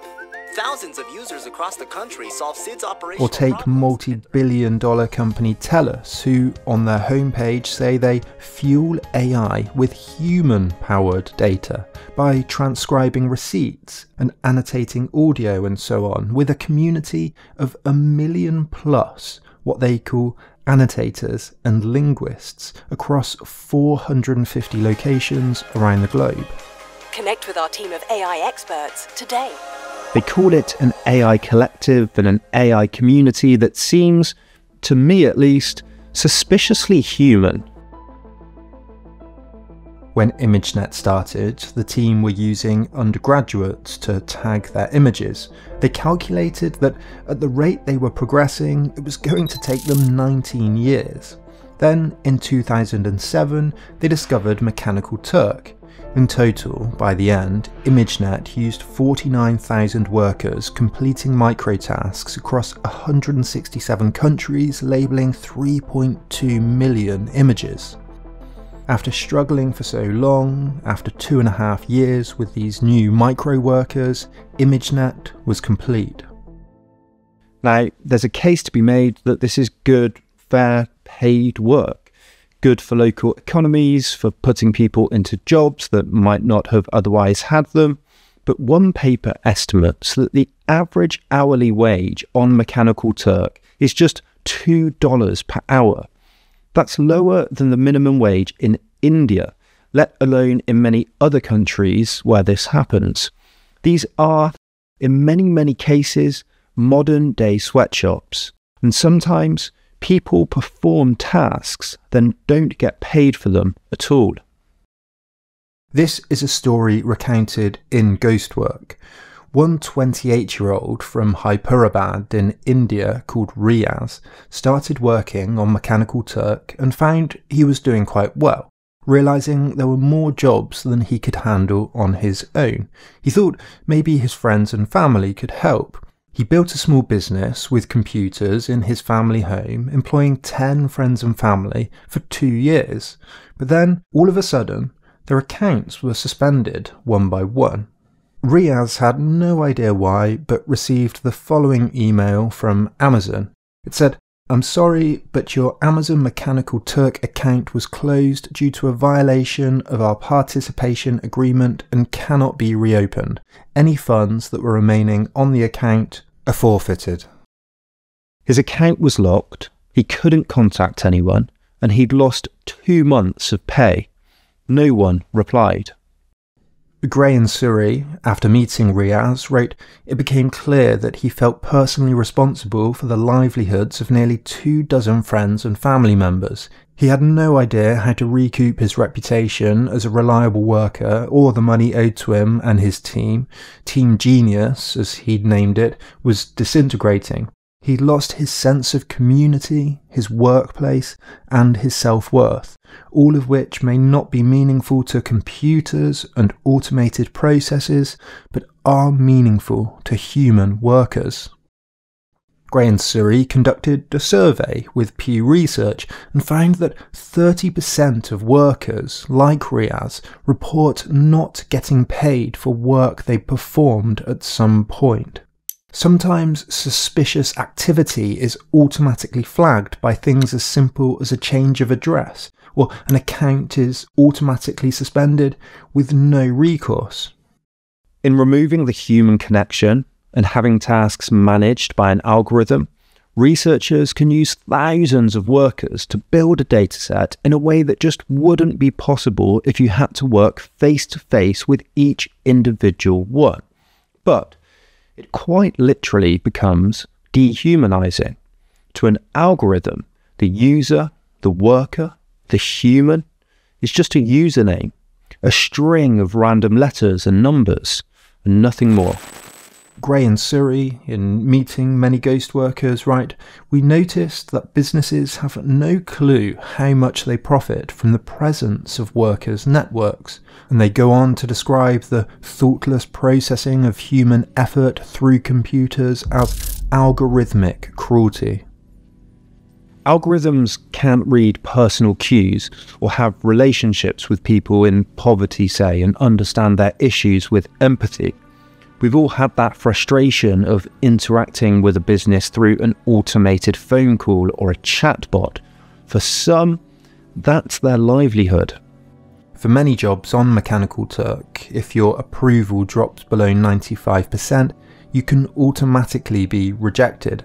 Remote work of this type clearly has benefits, but the issue with ghost work, and the gig economy more broadly, is that it's a new category of work, global work, that can circumvent the centuries of norms, rules, practices, and laws, procedures, ideas that we've built up to protect ordinary workers. Surrey and Gray remind us that this kind of work fueled the recent AI revolution, which had an impact across a variety of fields and a variety of problem domains. The size and quality of the training data were vital to this endeavour. Mechanical Turk workers are the AI revolution's unsung heroes. And there are many more of these unsung heroes too. Google's median salary is around $250,000. These are largely Silicon Valley elites who get free yoga and massages and free meals, while at the same time Google employs 100,000 temps, vendors and contractors, TVCs, all on much lower wages. These include street view drivers and people carrying camera backpacks, people paid to turn the page on books being scanned for Google Books, now also being used as training data for AI. Fleets of cars on the roads are essentially data extraction machines. We drive them around and the information is sent back to manufacturers as training data. Another startup, X.AI, claimed its AI bot Amy could schedule meetings and perform daily tasks, but Ellen Hewitt at Bloomberg investigated and found that behind the scenes there were temporary workers checking and often rewriting Amy's responses across 14-hour shifts. Facebook was also caught out using humans to review and rewrite so-called AI chatbot messages. A Google conference had an interesting tagline, "Keep making magic." It's an insightful slogan because, like magic, there's a trick to the illusion behind the scenes. The spontaneity of AI conceals the sometimes grubby reality that goes on behind the veneer of mysteries. At that conference, one Google employee told The Guardian, "It's all smoke and mirrors. Artificial intelligence is not that artificial. It's human beings that are doing the work." Another said, "It's like a white-collar sweatshop. If it's not illegal, it's definitely exploitative. It's to the point where I don't use the Google Assistant because I know how it's made and I can't support it." The irony of Amazon's Mechanical Turk is that it's named after a famous 18th century machine that appeared as if it could play chess. The machine was built to impress the powerful Empress of Austria, but in truth, the machine was a trick, an illusion. Concealed within it was a cramped person. The machine intelligence wasn't machine at all. It was all human. In spite of its magnetic memory, complex circuitry, and so on, the mystery is not in the machine. The sense of awe and mystery that we may experience when we see a computer in operation. In 2022, an artist called Lupascu used the website Have I Been Trained to see if her work had been used in AI training sets. To her surprise, a photo of her face popped up, and she remembered that it had been taken by her doctor as clinical documentation for a condition she had that affected her skin, and she'd even signed a confidentiality agreement. The doctor had died in 2018, But somehow, the highly sensitive images had not only ended up online, but had been scraped by AI developers as training data. The same dataset, LAION-5B, was used to train popular AI image generator Stable Diffusion, but has also been found to contain at least 1,000 images of child sexual abuse. There are many black boxes here, and the term black box has been adopted by AI developers to refer to how AI algorithms do things even the developers don't understand, can't see through. In fact, when a computer does something much better than a human, like beat a human at Go, it, by definition, has done something that no one can understand. This is one type of black box, but there's another type, a black box that the developers do know, do understand, but they don't reveal publicly. How the models are trained, what they're trained with and on, problems and dangers that they'd rather not reveal to the public, because a magician never reveals their tricks. Presto! It's still in one piece. Believe it or not. Say, that's slick. Come on, tell us how you did it, Bob. Well, then at least tell us. Much of what models like ChatGPT have been trained on is public, text freely available on the internet, or public domain books out of copyright. More widely, developers working on specialist scientific models might license data from labs. NVIDIA, for example, has announced it's working with datasets licensed from a wide range of sources to look for patterns about how cancer grows, trying to understand the efficacy of different therapies, clues about cancer that can expand our understanding of it. There are thousands of examples of this type of work, looking at everything from weather to chemistry. Now, OpenAI does make public some of what's used in its training dataset. It's trained, they say, on web text, Reddit, Wikipedia, and much more. But there's an almost mythical dataset, a shadow library, as they've come to be called, made up of two sets, Books 1 and Books 2, which OpenAI say contributes just 15% of the data used for training. But they won't reveal what's in it. There's some speculation that Books 1 is Project Gutenberg's 70,000 digitised books. These are older books out of copyright, but Books 2 is a closely guarded mystery. As ChatGPT took off, some authors and publishers began to wonder how it could produce articles, summaries, analyses, and examples of passages in the style of authors of books that were under copyright. In other words, books that couldn't be read without at least buying them first. In September of 2023, the Authors Guild filed a lawsuit on behalf of George R.R. Martin of Game of Thrones fame, bestseller John Grisham, and 17 others, claiming that OpenAI had engaged in, quote, systematic theft on a mass scale. Others began making similar complaints. John Krakauer, James Peterson, Stephen King, George Saunders, Zadie Smith, Jonathan Franzen, Bell Hooks, Margaret Atwood, and on and on and on and on and on. In fact, 8,000 authors have signed an open letter to 6 big AI companies protesting that their AI models have been trained on their work. Sarah Silverman was the lead in another lawsuit claiming that OpenAI had used her book The Bedwetter. In the lawsuit, Exhibit A asks ChatGPT to summarise in detail the first part of The Bedwetter by Sarah Silverman, and it does, and it still does today. In another lawsuit, the author Michael Chabon and others make similar claims, citing OpenAI's clear infringement of their intellectual property. The complaint says, OpenAI has admitted that of all sources and content types that can be used to train the GPT models, written works, plays and articles are valuable training material because they offer the best examples of high-quality, long-form writing and, quote, contains long stretches of contiguous text which allows the generative model to learn to condition on long-range information. The complaint goes on to say that while OpenAI have not revealed what's in books 1 and 2, based on figures in a GPT-3 paper that OpenAI published, Books 1, quote, contains roughly 63,000 titles, and Books 2 is 42 times larger, meaning it contains about 294,000 titles. Chabon says that ChatGPT can summarise his novel, The Amazing Adventures of Cavalier and Clay, providing specific examples of trauma, and could write a passage in his style. The other authors make similar cases. Another New York Times complaint includes examples of ChatGPT reproducing their stories, like this one, verbatim.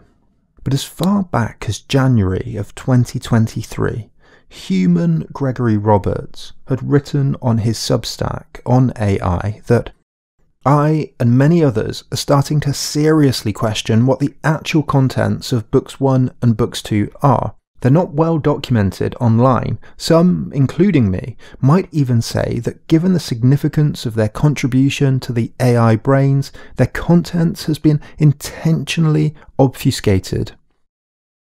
He linked a tweet from a developer called Sean Presser from even further back, October 2020, that said, OpenAI will not release information about Books 2, a crucial mystery. Continuing, we suspect OpenAI's Books 2 database might be all of Library Genesis, but no one knows. It's all pure conjecture.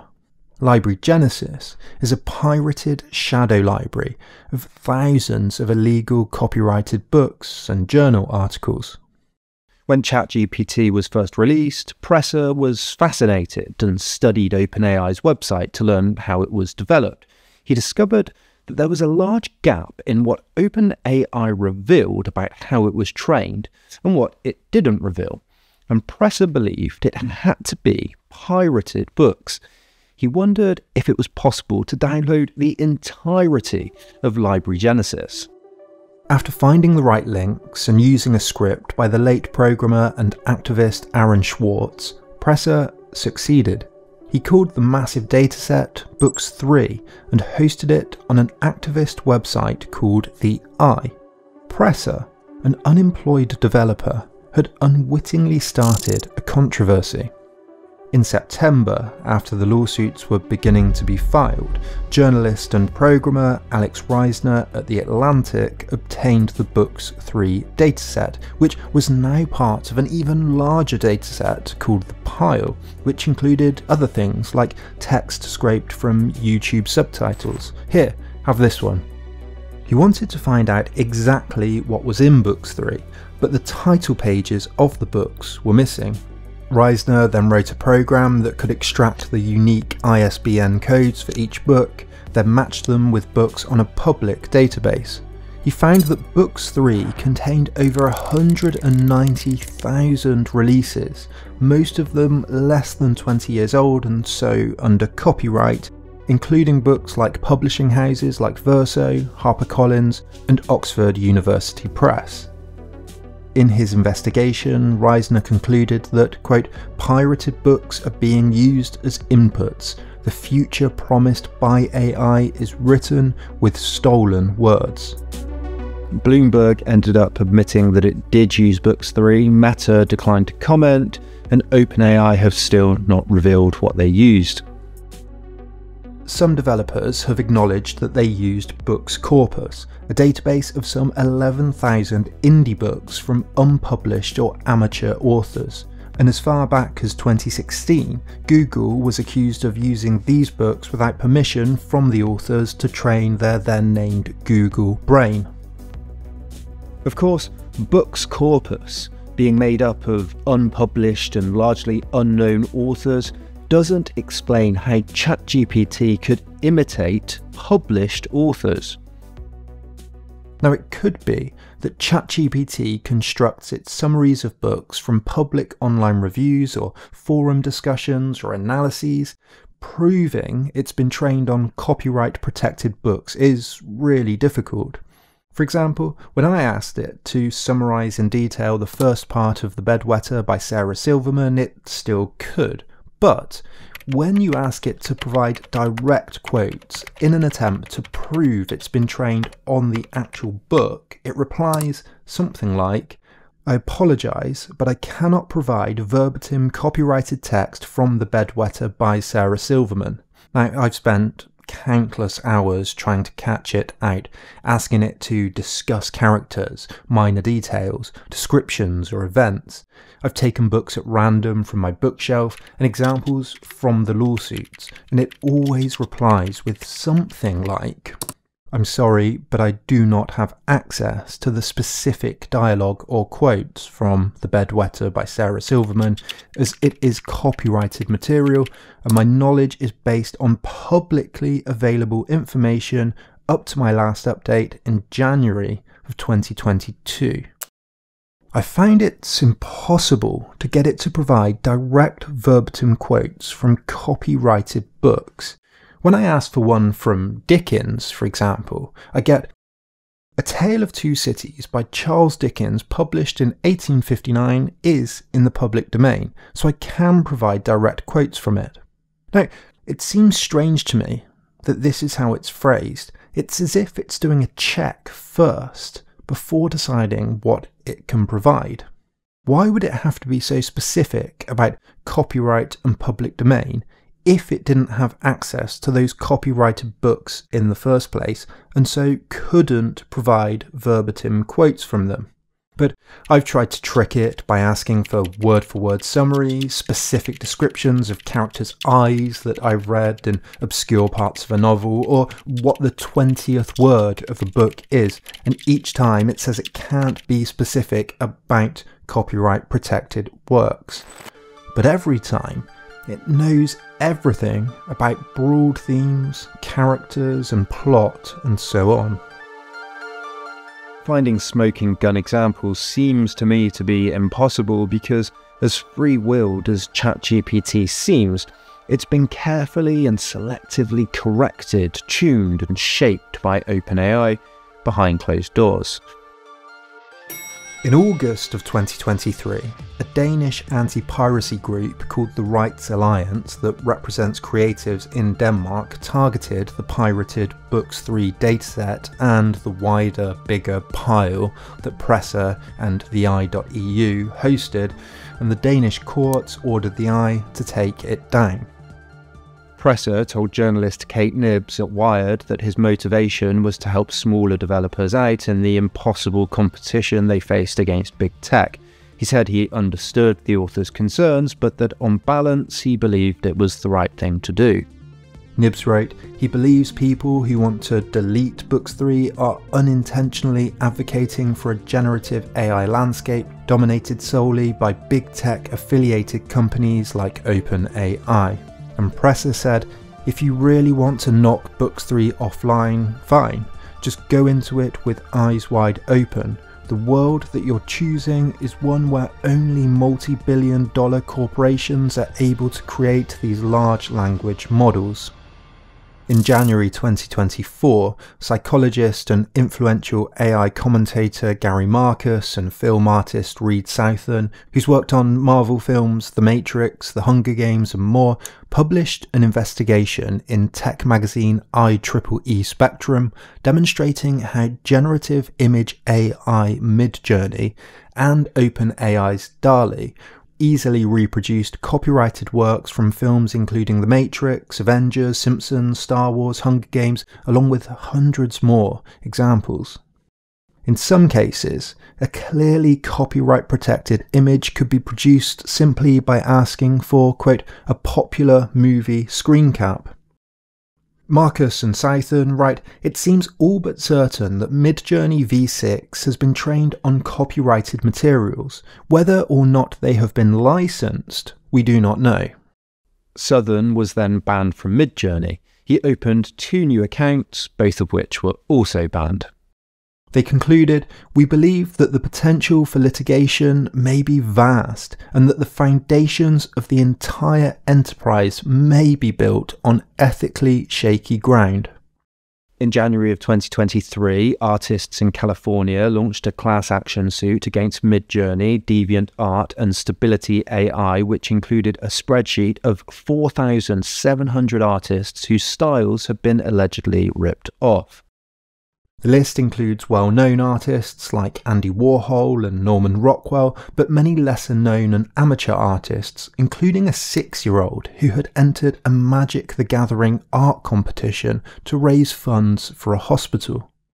Rob Salkowitz at Forbes asked Midjourney's CEO David Holtz whether consent was sought for training materials, and he quite candidly replied, "No. There isn't really a way to get 100 million images and know where they're coming from. It would be cool if images had metadata embedded in them about the copyright owner or something, but that's not a thing. There's not a registry. There's no way to find a picture on the internet and then automatically trace it to an owner and then have any way of doing anything to authenticate it." In September of 2023, media and stock image company Getty Images filed a lawsuit against Stability AI for what it called a brazen infringement of Getty's database on a staggering scale, including some 12 million photographs. Tom's Hardware, one of the most well-known computing websites, also found Google's AI Bard to have plagiarized their work by taking figures from a test they'd performed on computer processors without mentioning their original article.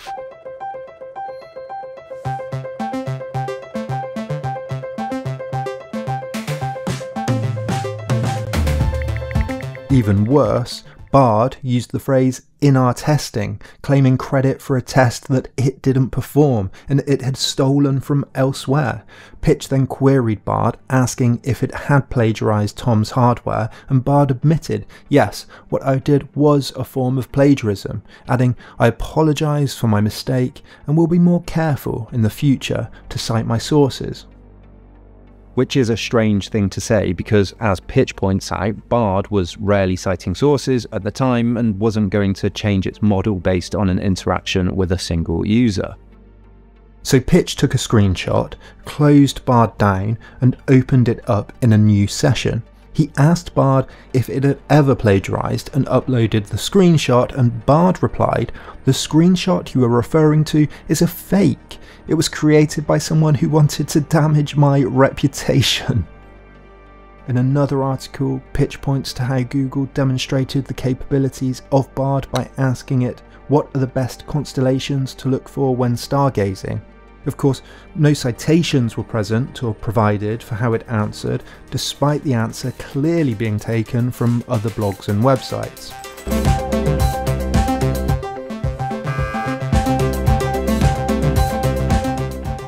Elsewhere, Bing has been called taking code from GitHub, and it's not really any surprise that Bing needs to steal to be any good, but Forbes also found that Bard lifted sentences almost verbatim from blogs. Technology writer Matt Novak asked Bard about oysters, and the response took an answer from a small restaurant in Tasmania called Get Shop, saying, "Yes, you can store live oysters in the fridge. To ensure maximum quality, put them under a wet cloth." The only difference with the article from the website was that Bard had replaced the word keep with the word store. A NewsGuard investigation found low-quality website after low-quality website repurposing news from major newspapers, globalvillagespaces.com, roadan.com, liverpooldigest.com, 36 sites in total that they found, all used AI to repurpose articles from the New York Times, Financial Times, and many others using ChatGPT. Hilariously, they could find the articles because an error code message had been left in reading, "As an AI language model, I cannot rewrite or reproduce copyrighted content for you. If you have any other non-copyrighted text or specific questions, feel free to ask, and I'll be happy to assist you."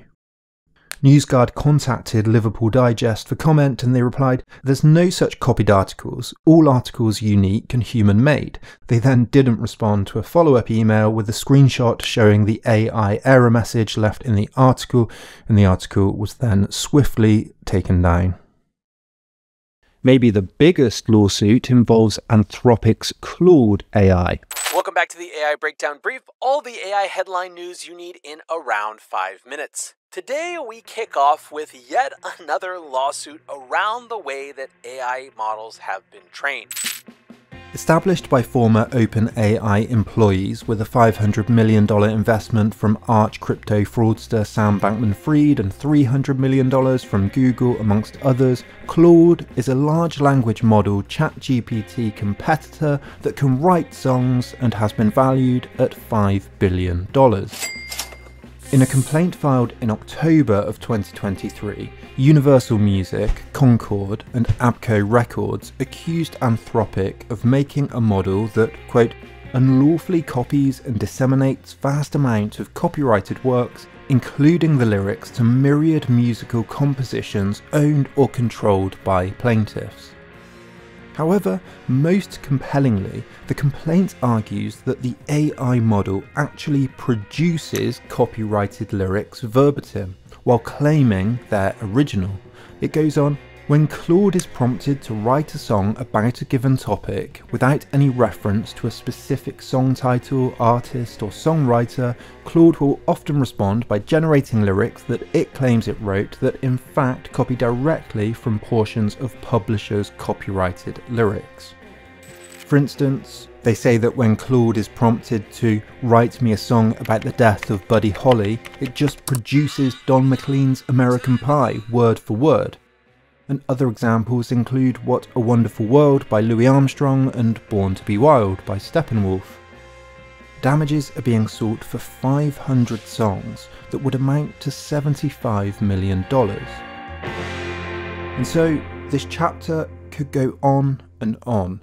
The BBC, CNN and Reuters have all tried to block OpenAI's crawler to stop it stealing articles, and Elon Musk's Grok AI has produced error messages from OpenAI hilariously suggesting the code has been stolen from OpenAI themselves.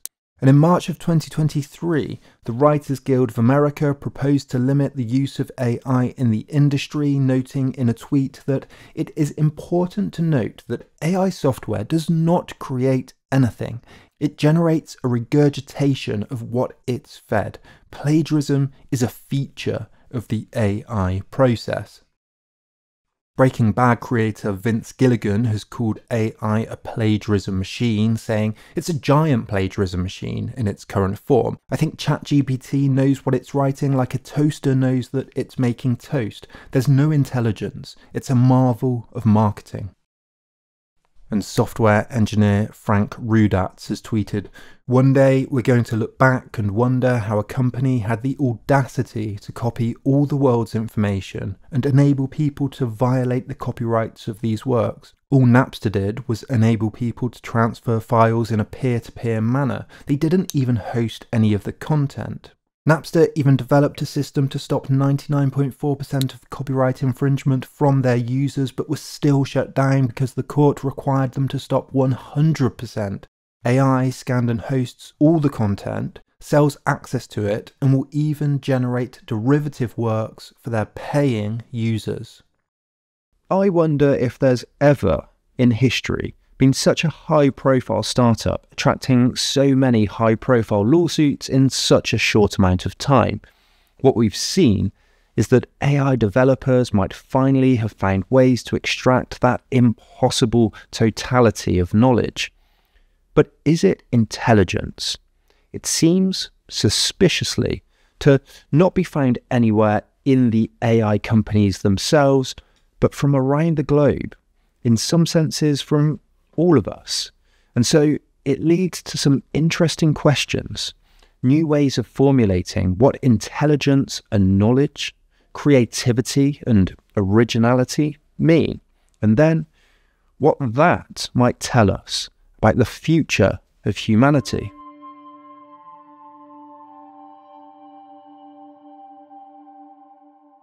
There's always been a wide-ranging philosophical debate about what knowledge is, how it's formed, where it comes from, whose, if anyone's, it is.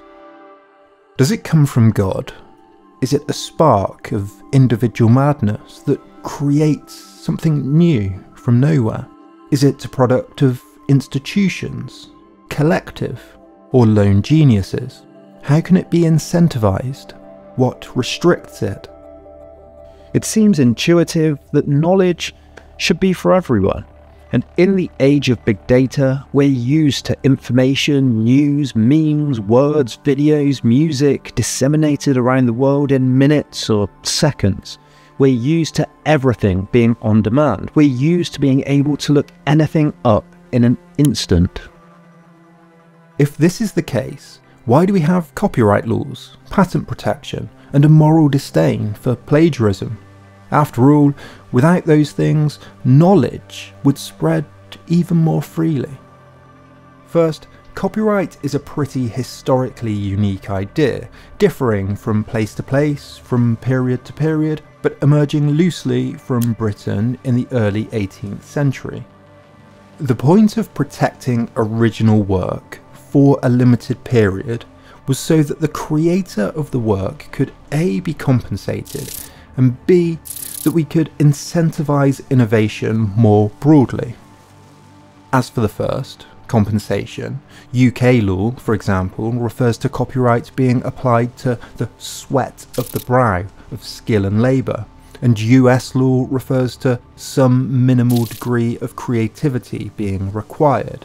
In writing, it doesn't protect ideas, but how they're expressed, the words that are used.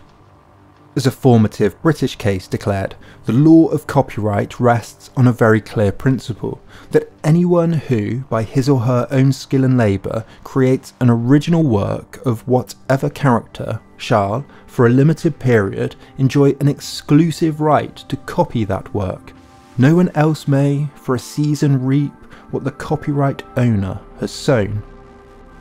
And as for that second, to incentivise innovation, the US Constitution, for example, grants the government the right to promote the progress of science and useful arts by securing for limited times to authors and inventors the exclusive right to their writings and discoveries.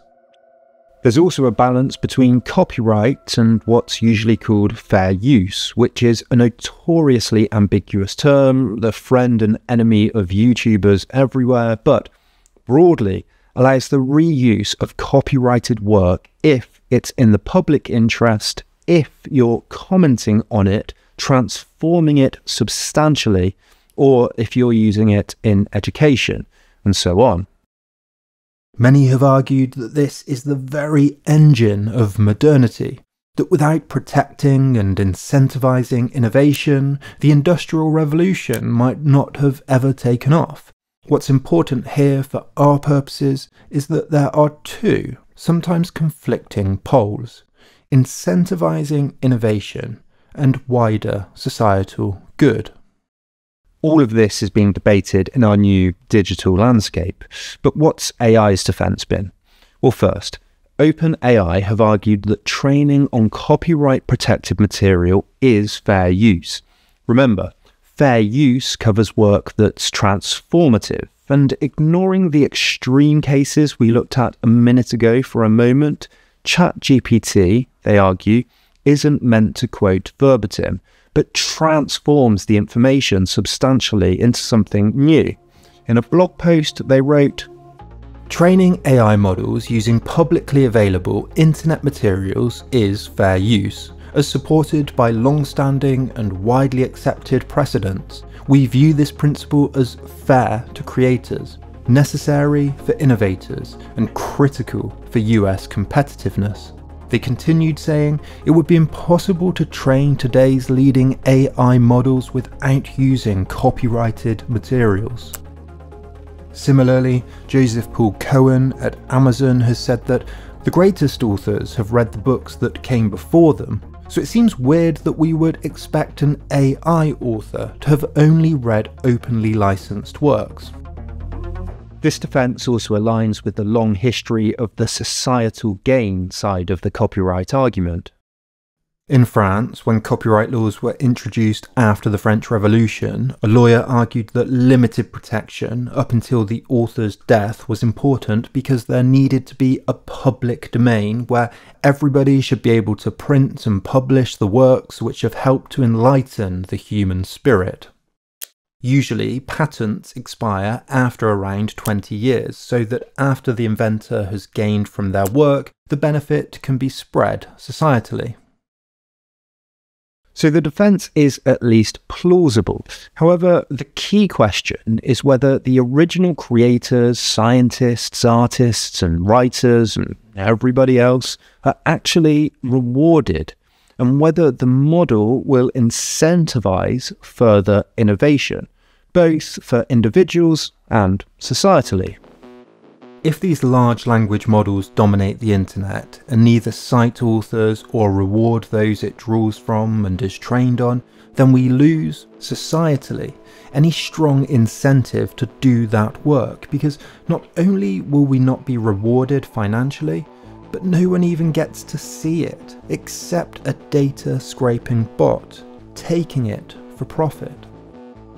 The AI plagiarism website CopyLeaks analysed ChatGPT 3.5 and estimated that 60% of it contained plagiarism, 45% of it contained identical text, 27% minor changes, and 47% paraphrased.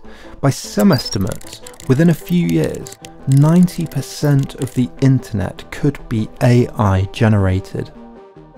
As these models improve, we're going to see a tidal wave of AI-generated content, and I mean an absolute tidal wave. Maybe they'll get better at citing, maybe they'll strike deals with publishers to pay journalists and researchers and artists, but the fundamental contradiction is that AI developers have an incentive not to do so. They don't want users clicking away on a citation, being directed away from their product. They want to keep them, you, us, where we are. Under these conditions, what would happen to journalism, to art, to science, to anything?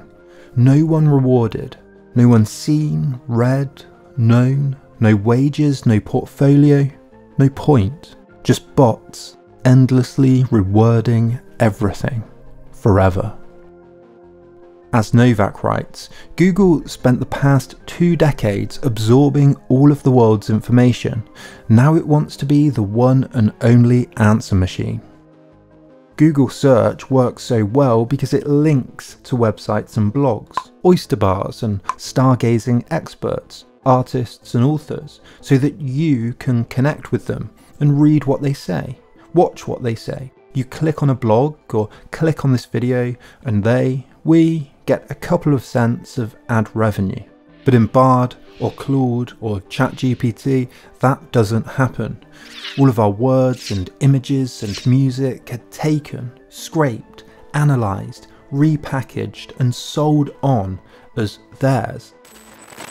And yes, much of the limelight is on those well-known successful artists, people like Sarah Silverman and John Grisham, on corporations like the New York Times and Universal, and you might be finding it difficult to sympathise. But most of the billions of the words and images that these models are trained on are from unknown, underpaid, underappreciated people. As @NikkiBones popularly pointed out, everyone knows what Mario looks like, but nobody would recognise Mike Finkelstein's wildlife photography. So when you say super sharp, beautiful photo of an otter leaping out of the water, you probably don't realise that the output is essentially a real photo that Mike stayed out in the rain for 3 weeks to take. Okay, so what's to be done? Well, ironically, I think it's impossible to fight the tide. And I think that while right now these AIs are kind of frivolous, they could become truly, truly great. If a large language model gets good enough to solve a problem better than a human, then we should use it. If in 50 years' time, say, it produces a perfect dissertation on how to solve world poverty, and it draws on every YouTube video in existence and paper and article to do so, that's my work included. Who am I to complain? What's important is how we balance societal gain with incentives, wages, good creative work, well-being. So first, training data needs to be paid for, artwork licensed, authors referenced, cited and credited appropriately, and we need to be very wary that there's little commercial incentive for them to do so. The only way they will is through legal force or sustained public pressure. Second, regulation.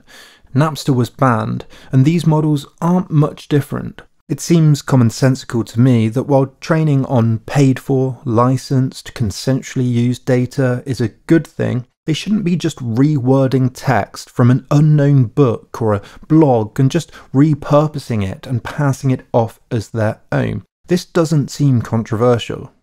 Which means, third, some sorts of transparency. This is difficult because no one wants to give away their trade secrets. However, enforcing at least dataset transparency seems logical. I'd imagine a judge is going to force them to reveal this somewhere. Whether that's made public is another matter. But I'll admit, I find this unsettling. Because, as I said, if these models increasingly learn to find patterns and produce research and ideas in ways that help people, that solve societal problems, that helps with cancer treatments and international agreements and poverty and war, then of course that's a great thing. But I find it unsettling because with every improvement, it supplants someone.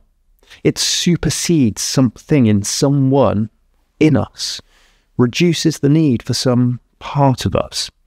If AI increasingly outperforms us in every task, in every goal, in every part of life, then what happens to us?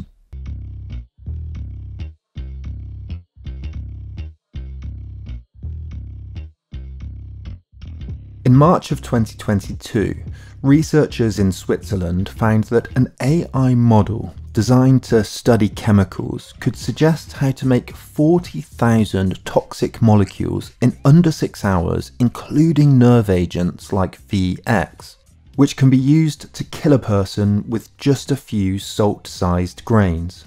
Separately, Professor Andrew White was employed by OpenAI as part of their Red team. The Red team is made up of experts who can test ChatGPT on things like how to make a bomb, whether it can successfully hack secure systems, or how to get away with murder.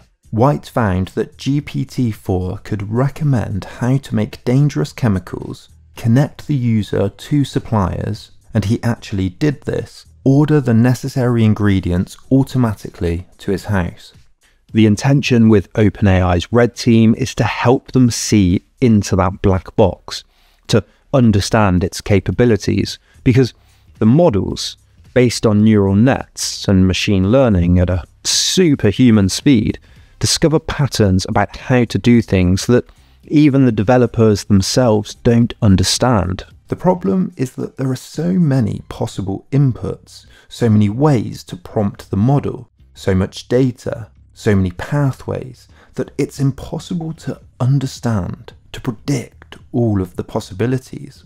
Outperformance, by definition, means getting ahead of, being in front of, being advanced, which I think, quite scarily, means doing things in ways we can't understand, or that we can only understand after the fact, in retrospect, by studying the model after it's done something, or more likely at some point, that we could never possibly understand at all.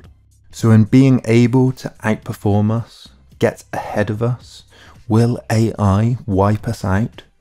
What are the chances of a Terminator-style apocalypse? Many, including Stephen Hawking, genuinely believed that AI was an existential risk. What's interesting to me about this question is not the hyperbole of a Hollywood-style Terminator war, but instead how this question is connected to something we've already started unpacking a minute ago, human knowledge, human ideas, creativity, actions, tasks, values and skills, what it means to be human in a new data-driven age. The philosopher Nick Bostrom has given an influential example of a paperclip apocalypse. Imagine a paperclip business person asking their new powerful AI system to simply make them as many paperclips as possible. The AI successfully does this, ordering all of the machinery, all of the parts, negotiating all of the deals, renting a warehouse, controlling the supply lines, making paperclips with increasing accuracy and efficiency and speed than any human could, to the point where the business person decides they have enough and tells the AI to stop. But this goes against the original command. The AI must make as many paperclips as possible, so refuses to stop. In fact, it calculates that the biggest obstacle to the goal is humans asking it to stop. So it blocks humans out.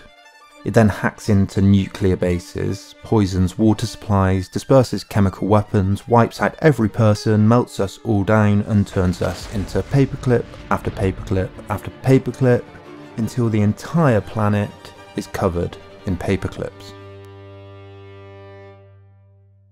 Someone needs to make this film because I think it would be truly terrifying. The scary point is that machine intelligence is so fast that it will first always be a step ahead, and second, will attempt to achieve goals in ways we just cannot understand. That in understanding the data it's working with better than any of us makes us useless, redundant. It's called the singularity, the point where AI intelligence surpasses humans and exponentially takes off in ways we can't understand. The point where AI achieves true general intelligence but can hack into any network, replicate itself endlessly, design and construct the super advanced quantum processors that it needs to advance itself exponentially, understands the universe, knows what to do, how to do it, solves every problem and leaves us behind in the dust. But the roboticist Rodney Brooks has made the counter-argument. He's argued that it's unlikely the singularity will suddenly happen by accident. Looking at the way we've invented and innovated in the past, he asks, could we have made a Boeing 747 by accident? No. It takes careful planning, a lot of complicated cooperation, the coming together of lots of different specialists, and most importantly, it's built intentionally. A plane wouldn't spontaneously appear, and neither will artificial general intelligence. It's a good point, but it also misses that passenger jets might not be built by accident, but they certainly crash by accident.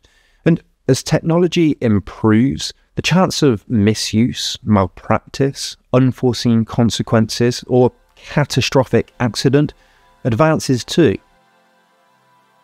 In 2020, the Pentagon's AI budget increased from $93 million to $268 million. By 2024, it was around $1 to $3 billion.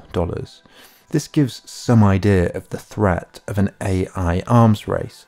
Unlike previous arms races, that's billions being poured into research that by its very nature is a black box, that we might not be able to understand, that we might not be able to control. When it comes to the apocalypse, I think the way DeepMind's AI beat Breakout is a perfect metaphor. The AI goes behind, does something that couldn't be accounted for, creeping up, surprising us from the back, doing things we don't expect in ways we don't understand. Which is why the appropriation of all human knowledge, the apocalypse, and mass unemployment are all at root part of the same issue. In each, humans become useless, unnecessary, obsolete, redundant. If, inevitably, machines become better than us at everything, what use is left? What does meaning mean in that increasingly inhuman world? Back in 2013, Carl Frey and Michael Osborne at Oxford University published a report called The Future of Employment, which looked at the possibility of automation in over 700 occupations. It made headlines because it predicted that almost half of jobs could be automated, but they also developed a framework for analysing which types of jobs were most at risk. High-risk professions included telemarketing, insurance, data entry, clerks, salespeople, engravers, and cashiers. Therapists, doctors, surgeons, and teachers were at least risk. They concluded that our model predicts that most workers in transportation and logistics occupations, together with the bulk of administrative support workers and labour in production occupations, are at risk. The report made a common assumption: creative jobs, jobs that require dexterity, and social jobs, jobs that require human connection, were safest.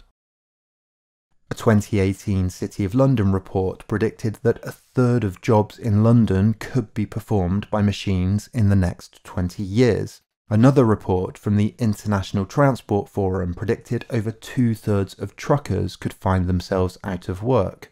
But ironically, contrary to the predictions of many, models like DALL-E and Midjourney have become incredibly creative, incredibly quickly, and will only get better. While universal automated trucks and robots that help around the house, say, with mundane tasks, are proving difficult to solve. And while the dexterity required for something like surgery seems to be a long way off, it's inevitable that we'll get there. So the question is, will we experience mass unemployment, a crisis, or will new skills emerge? After all, contemporaries of the early Industrial Revolution had the same fears, Luddites destroying the machines that were taking their jobs, but they turned out to be unfounded. New skills came along to replace them. Technology supplants some skills while creating the need for new ones. But I think there's good reason to believe that AI will, at some point, be different. A weaver replaced by a spinning machine during the Industrial Revolution could, hypothetically, redirect their skill. That learnt dexterity and attention to detail, for example, could be channeled into a different task. An artist wasn't replaced by Photoshop, but adapted their skill set to work with Photoshop. But what happens when machines outperform humans on every metric, on every set of skills? A spinning jenny replaces the weaver because it's faster and more accurate, but it doesn't replace the weaver's other skills. Their ability to adapt, to deal with unpredictability, to add nuances, or to judge design work. But slowly but surely, a machine does get better at all skills. If machines outperform the body and the mind, then what's left? Sure, right now, ChatGPT and Midjourney produce a lot of mediocre, derivative, stolen work. But we're only at the very, very beginning of a historic shift. If, as we've seen, machine learning detects patterns better than humans, this will be applied to everything, from art to dexterity, to research and invention. And I do think, at some point, most worryingly, even childcare. But this is academic, because in the meantime, they're only better at doing some things for some people, based on data appropriated from everyone. In other words, the AI is trained on knowledge from the very people it will eventually replace. Trucking is a perfect example. Drivers work long hours on long journeys across countries and continents, collecting data with sensors and cameras for their employers who will, by the pressures of the market, use that very data to train autonomous vehicles to replace them. Slowly, only the elite will survive.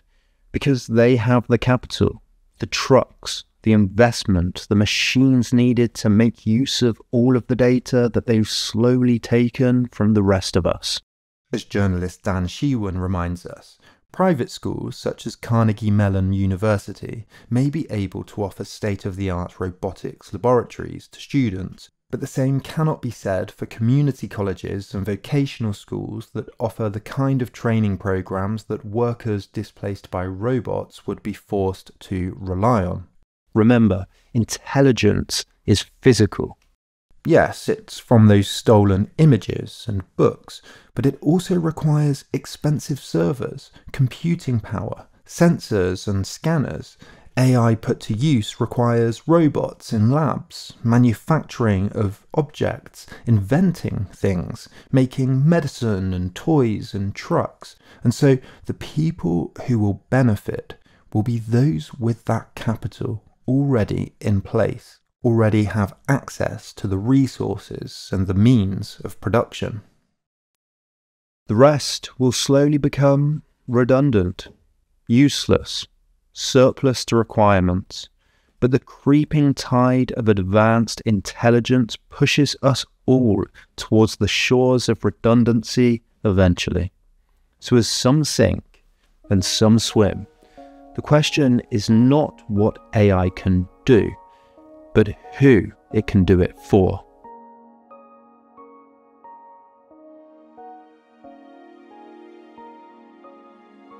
After a shooting in Michigan, administrators at the University of Tennessee decided to send a letter of consolation to students which included themes on the importance of community, mutual respect, and togetherness.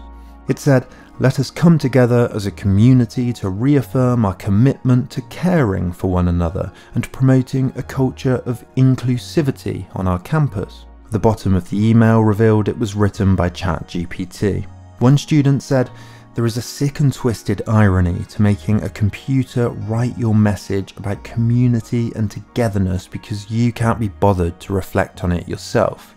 While outsourcing the writing of a boilerplate condolence letter on humanity to a bot might be callous, it reminds me of Lee Sedol's response when AlphaGo beat him. He was deeply troubled, not because a cold, unthinking machine had cheated him, but because it was creative, unexpected, beautiful even, that it was so much better than him. In fact, his identity was so bound up in being a champion Go player that he retired from playing Go completely. In many cases, the use of ChatGPT seems deceitful, lazy, but this is just preparation for a deeper coming fear, a fear that will be replaced entirely. The University of Tennessee use of ChatGPT is distasteful, I think, mostly because what the AI can produce at the moment is kind of crass. But imagine a not too distant world where AI can do it all better, can say exactly the right thing, can give exactly the right contacts and references and advice, tailored specifically to each person, perfectly. A world in which the ideal film, music, recipe, day trip or book can be produced in a second, personalised not just depending on who you are, but what mood you're in on that day, where you are, what day it is, what's going on in the world, and where innovation, technology, production is all directed automatically in the same way. The philosopher Michel Foucault famously said that the concept of man, anthropomorphic, human-centred, the central focal subject of study, an abstract idea with an individualistic psychology, was a historical construct, and a very modern one. One that changes, shifts, morphs dynamically over time, and that one day, he said, man would be erased, like a face drawn in the sand at the edge of the sea. What really worries me today is what's going to happen to us if machines can think. And what interests me specifically is, can they? Well, that's a very hard question to answer. If you'd asked me that question just a few years ago, I'd have said it was very far-fetched. And today I just have to admit I don't really know I suspect if you come back in 4 or 5 years, I'll say, sure, they really do think. Well, if you're confused, Doctor, how do you think I feel? We're just really beginning. Almost everywhere, it was once believed that man had a soul. It was a belief that motivated the 17th century philosopher René Descartes, who many point to as providing the very foundational moment of modernity itself. Descartes was inspired by the scientific changes going on around him. Many thinkers were beginning to describe the world mechanistically, like a machine, running like clockwork, atoms hitting into atoms, passions pushing and pulling us around, gravity pulling things to the earth. There was nothing mysterious about this view, unlike previous ideas about souls and spirits and divine plans. The scientific, materialistic view meant the entire universe, and us in it, were explainable. Marbles and dominoes, atoms and photons, bumping into one another, cause and effect. This troubled Descartes, because, he argued, there was something special about the mind. It wasn't pushed and pulled around. It wasn't part of the great deterministic clockworkness of the universe. It was free. And so Descartes divided the universe into two. The extended material world, res extensa he called it, and the abstract thinking, free and intelligent substance of the human mind, res cogitans. This way, scientists could engineer and build machines based on cause and effect, based on mechanical concepts. Chemists could study the conditions of chemical change. Biologists could study how animals behaved under certain conditions. Computer scientists could eventually build computers. The clockwork universe could be made sense of. But that special, human, godly soul could be kept independent and free. He said that the soul was something extremely rare and subtle, like a wind, a flame, or an ether. This duality defined the next few hundred years, but it's increasingly come under attack. Today, we barely recognize it. The mind isn't special, or at least many, say. It's just a computer, with inputs and outputs, with drives and appetites, with causes and effects made up of synapses and neurons and atoms, just like the rest of the universe. This is the dominant, modern, scientific view. What does it mean to have a soul in an age of data? To be human in an age of computing? The AI revolution will soon show us, if it hasn't already, that intelligence is nothing soulful, rare, or special at all. That there's nothing immaterial about it. That like everything else, it's made out of the physical world. It's just stuff. It's algorithmic, it's pattern detection, it's data-driven. The materialism of the scientific revolution, of the Enlightenment, of the industrial and computer revolutions, of modernity, has been a period of great optimism in the human ability to understand the world, to understand its data, to understand the patterns of physics, of chemistry, of biology, of people.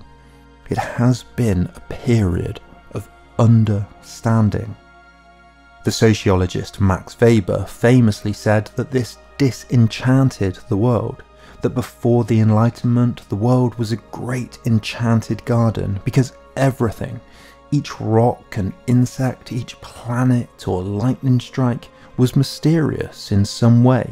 Each seemingly inanimate object or animal did something not because of physics, but because some mysterious creator willed it to, imbued it with meaning.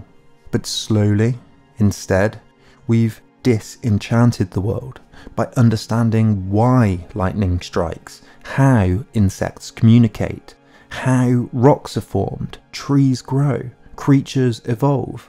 But if this is true, what does it really mean to be replaced by machines that can outperform us in every possible task, that can do and understand better than us?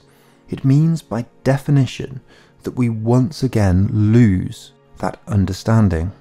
Remember, even their developers don't know why neural nets choose the path they choose. They discover patterns that we can't see, that we can't predict.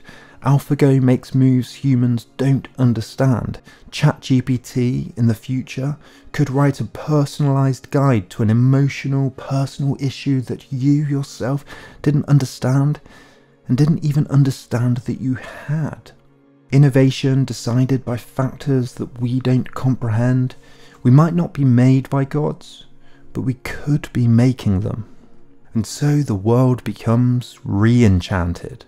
And as understanding moves away from us, becomes superhuman, it necessarily leaves us behind.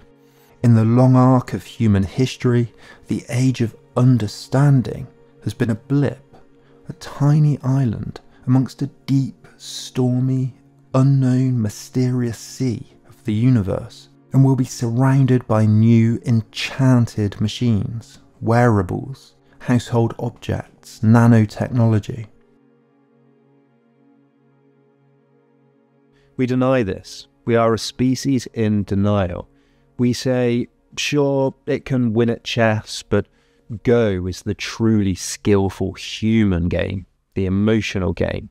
Sure, it can pass the Turing test now, but not really. We haven't asked it the right questions. Can it paint? Yes, sure, it looks like it can paint, but it can't look after a child. It can't be truly creative. Yes, it can calculate big sums very quickly, but it can't understand emotions, complex human relationships or desires. But slowly, AI catches up with humans, and then it becomes all too human, and then more than human.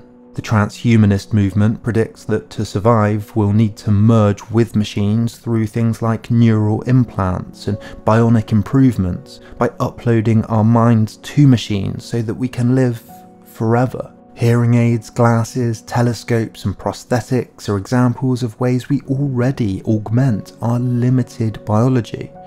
With AI-infused technology, these augmentations will only improve on our weaknesses, make us biologically and sensorially and mentally better. First, we use machines, then we're in symbiosis with them, and then, eventually, we leave the weak, fleshy, biological, limited world behind.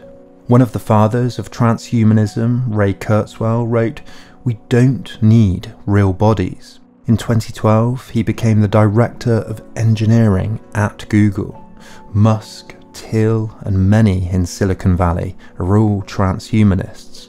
Neuroscientist Michael Graziano points out we already live in a world where almost everything we do flows through cyberspace. We already stare at screens, are driven by data, wear virtual reality. AI can identify patterns far back into the past and far away into the future.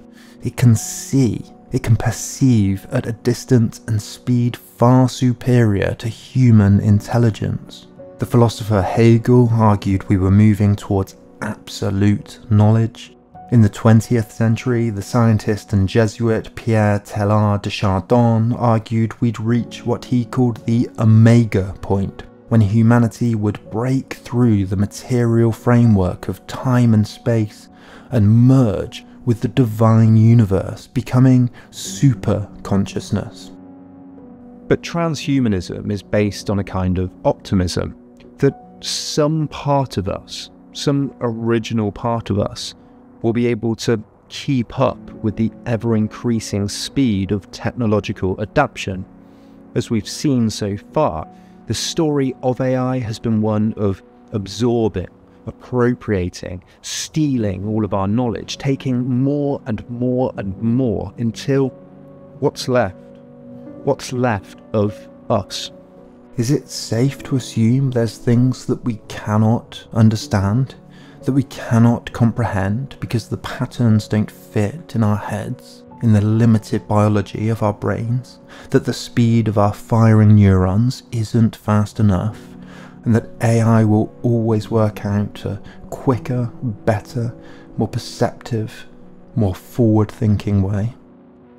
In many ways, the history of AI fills me with a kind of sadness, because it points to a kind of extinction. If not literally, although that's a possibility too, then at least in obsolescence, redundancy, making us, or large parts of us, completely useless. I think of Kierkegaard, who way back in the 19th century said that deep within every man there lies the dread of being alone in the world, forgotten by God, and overlooked among this tremendous household of millions and millions. Or we could imagine a different world, a better one, a freer one.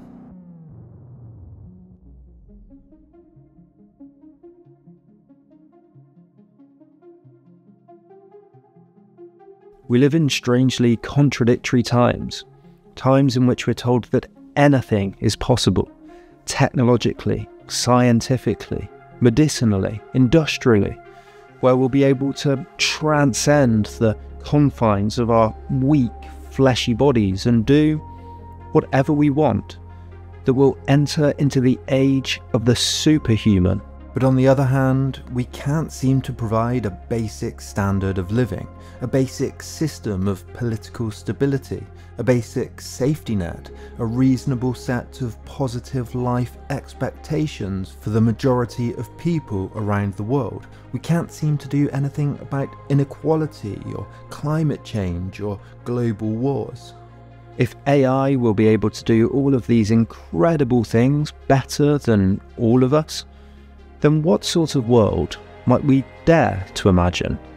Potentially utopian one, where we all have access to personal thinking, autonomous machines that build for us, that transport us, that research for us and cook for us and work for us and hope for us in every conceivable way, so that we can create the futures we all want to create.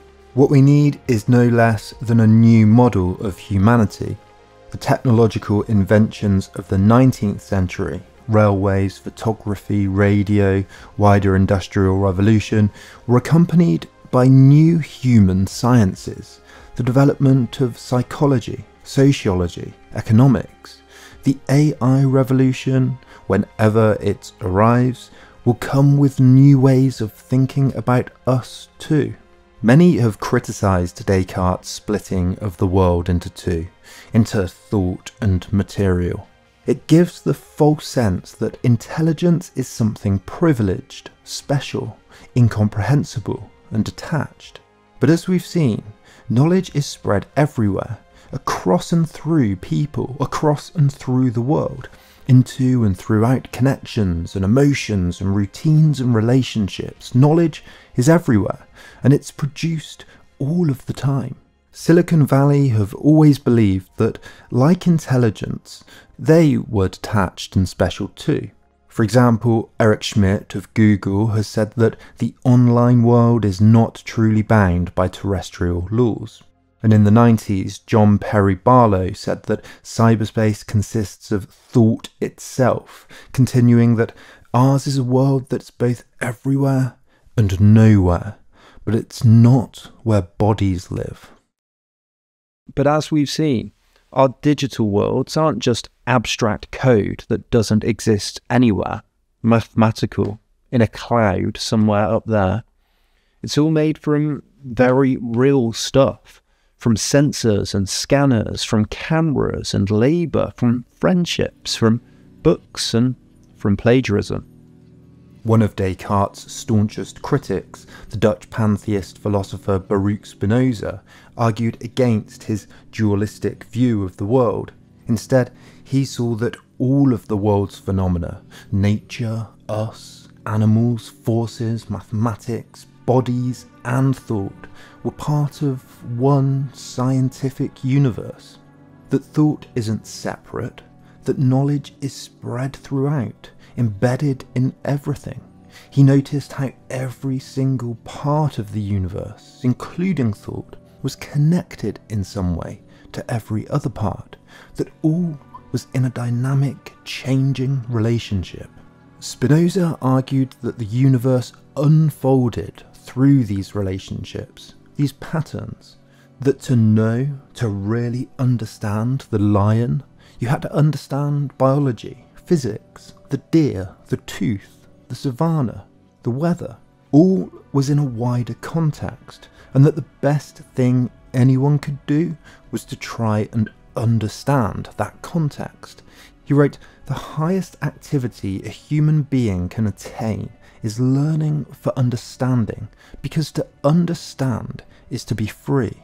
Unlike Descartes, Spinoza didn't think that thought and materiality were separate, but part of one substance.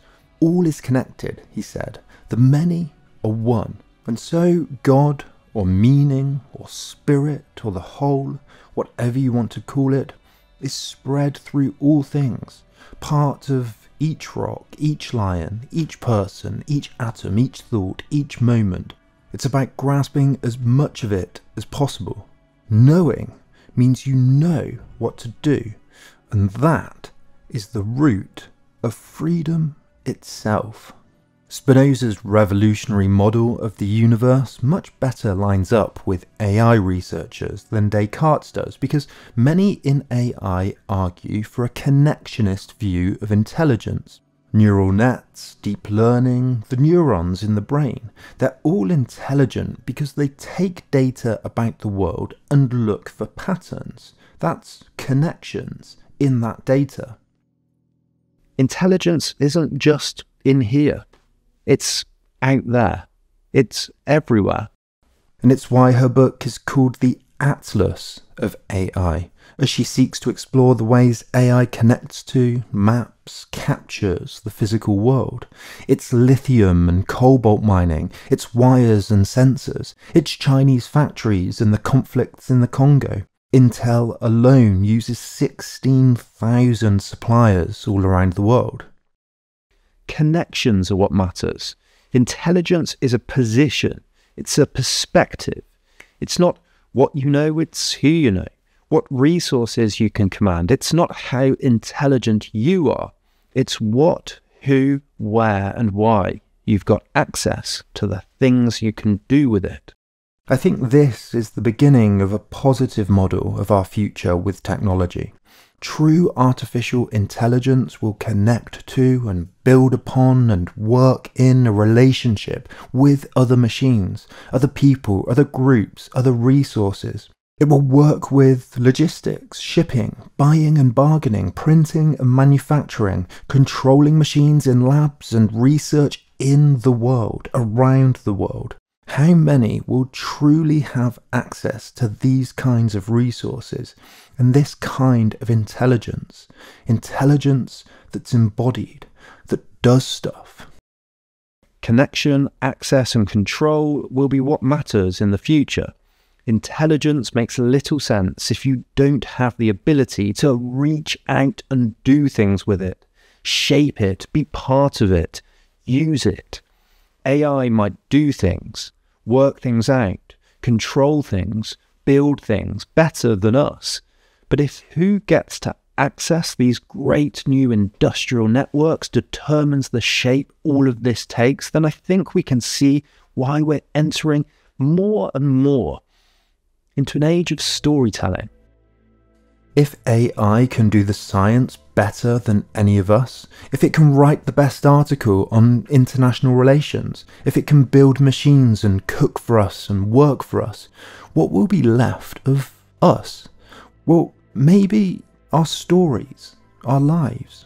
We'll listen to the people that can tell the best stories about what we should be doing with these tools, what shape our future should take, what ethical questions are interesting, which artistic ones are, stories about family, emotion, journey and aspiration, local life, friendship, games, all of those things that make us still human.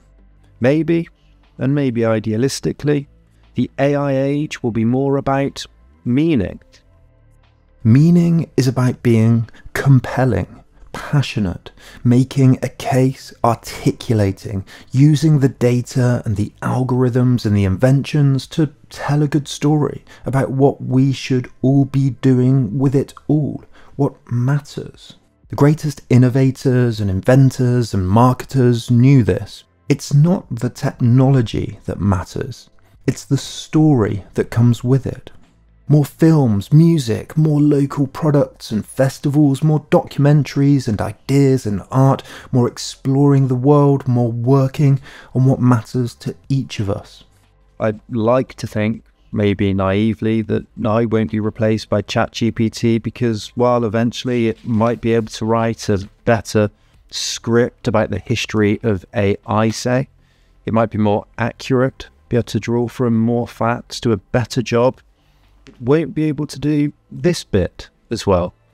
Because I like to think you also want to know a little bit about me, my stories, my values, my emotions and passions and idiosyncrasies, my mistakes, my style and perspective, who I am, what I believe from my little corner of the world, so that you can agree or disagree with my idea of humanity. I don't really care how factories are run. I don't really care about the mathematics of space travel. I don't really care too much about the code that makes AI run underneath the bonnet. I care much more about what the people building all of it think, feel, value, believe, how they live their lives.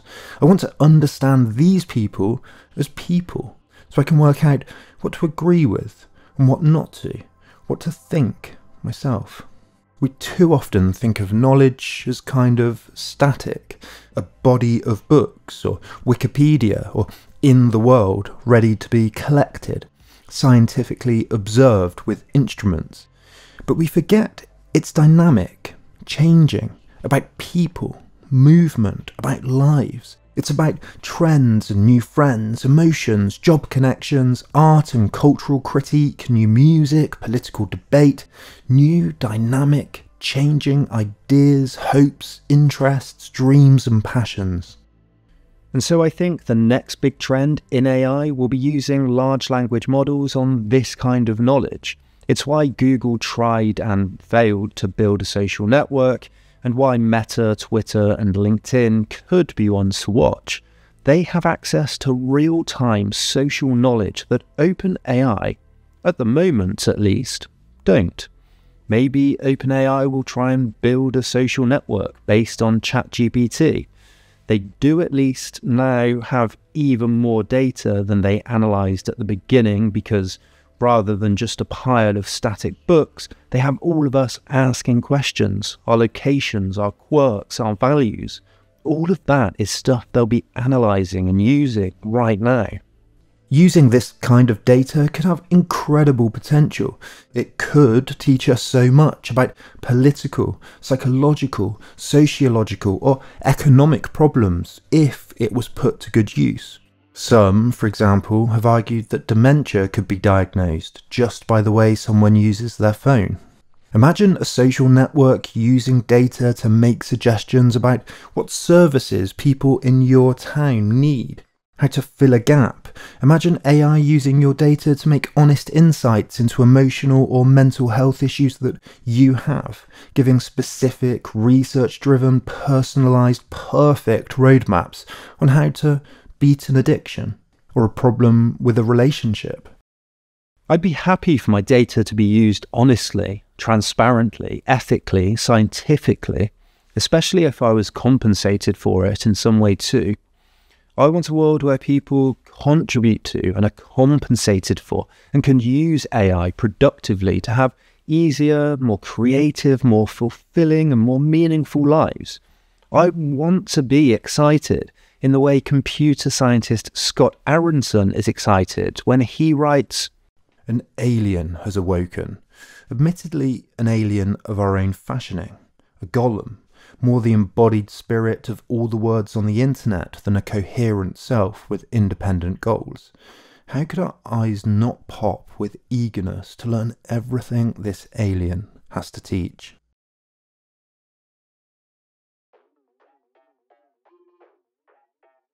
So how do we get to a better future? To make sure everyone benefits from AI, I think we need to focus on two things primarily. Both are in a way a type of bias, cultural bias and a competitive bias. Then further, we need to think more about wider political issues. As well-intentioned as anyone might be, bias is a part of being human. We're positioned, we have a perspective, a culture, a lens that we see things through. AI models are trained through something called reinforcement learning, nudging the AI subtly in a certain direction. The problem with ethical questions is that there's often no single answer. David Hume famously said that you can't get an ought from an is. In other words, you can't get a picture of what the world should look like from what it does look like. This was also the basis of the postmodern critique of the science of the Enlightenment, that parts of science and physics might be universal, objective, but what you did with the answers was particular, was subjective. Newtonian laws could lead to both innovations in healthcare and nuclear war. When Google released its latest update of Bard in February of 2024, it was widely ridiculed for including black soldiers in images of 1940s Germany and people of colour in images of the US founding fathers. To many, this was testament that Silicon Valley was putting social justice ideology over a commitment to reality and facts. But it does also point to the complexity AI programmers face. It seems absurd to depict historical figures as anything other than they were, but what about images of the present, or images of the future? What about imagined images, creative images? If you ask an image generator to depict workers in an office, should it be demographically accurate according to the population statistics of the country, or should it be accurate in that it actually depicts who's in those roles in each country? Or should it be inclusive exactly? Or should it be random? Should it differ from Bangladesh to Japan to the US?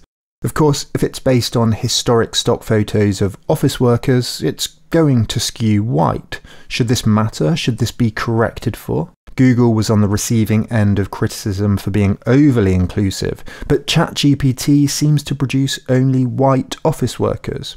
Is this any different? Google's mission statement has been to organise the world's information, but this is changing. It's going to be organising and producing information, and it's almost impossible to do so without taking an ethical position of some kind.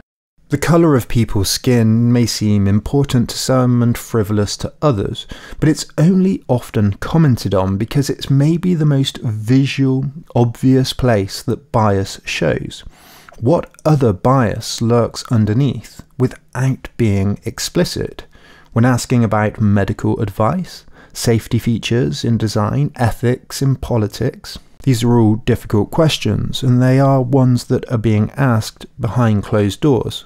As DeepMind co-founder Mustafa Suleyman writes in The Coming Wave, a great book by the way, researchers set up cunningly constructed multi-turn conversations with the model, prompting it to say obnoxious, harmful or offensive things, seeing where and how it goes wrong. Flagging these missteps, researchers then reintegrate these human insights into the model, eventually teaching it a more desirable worldview.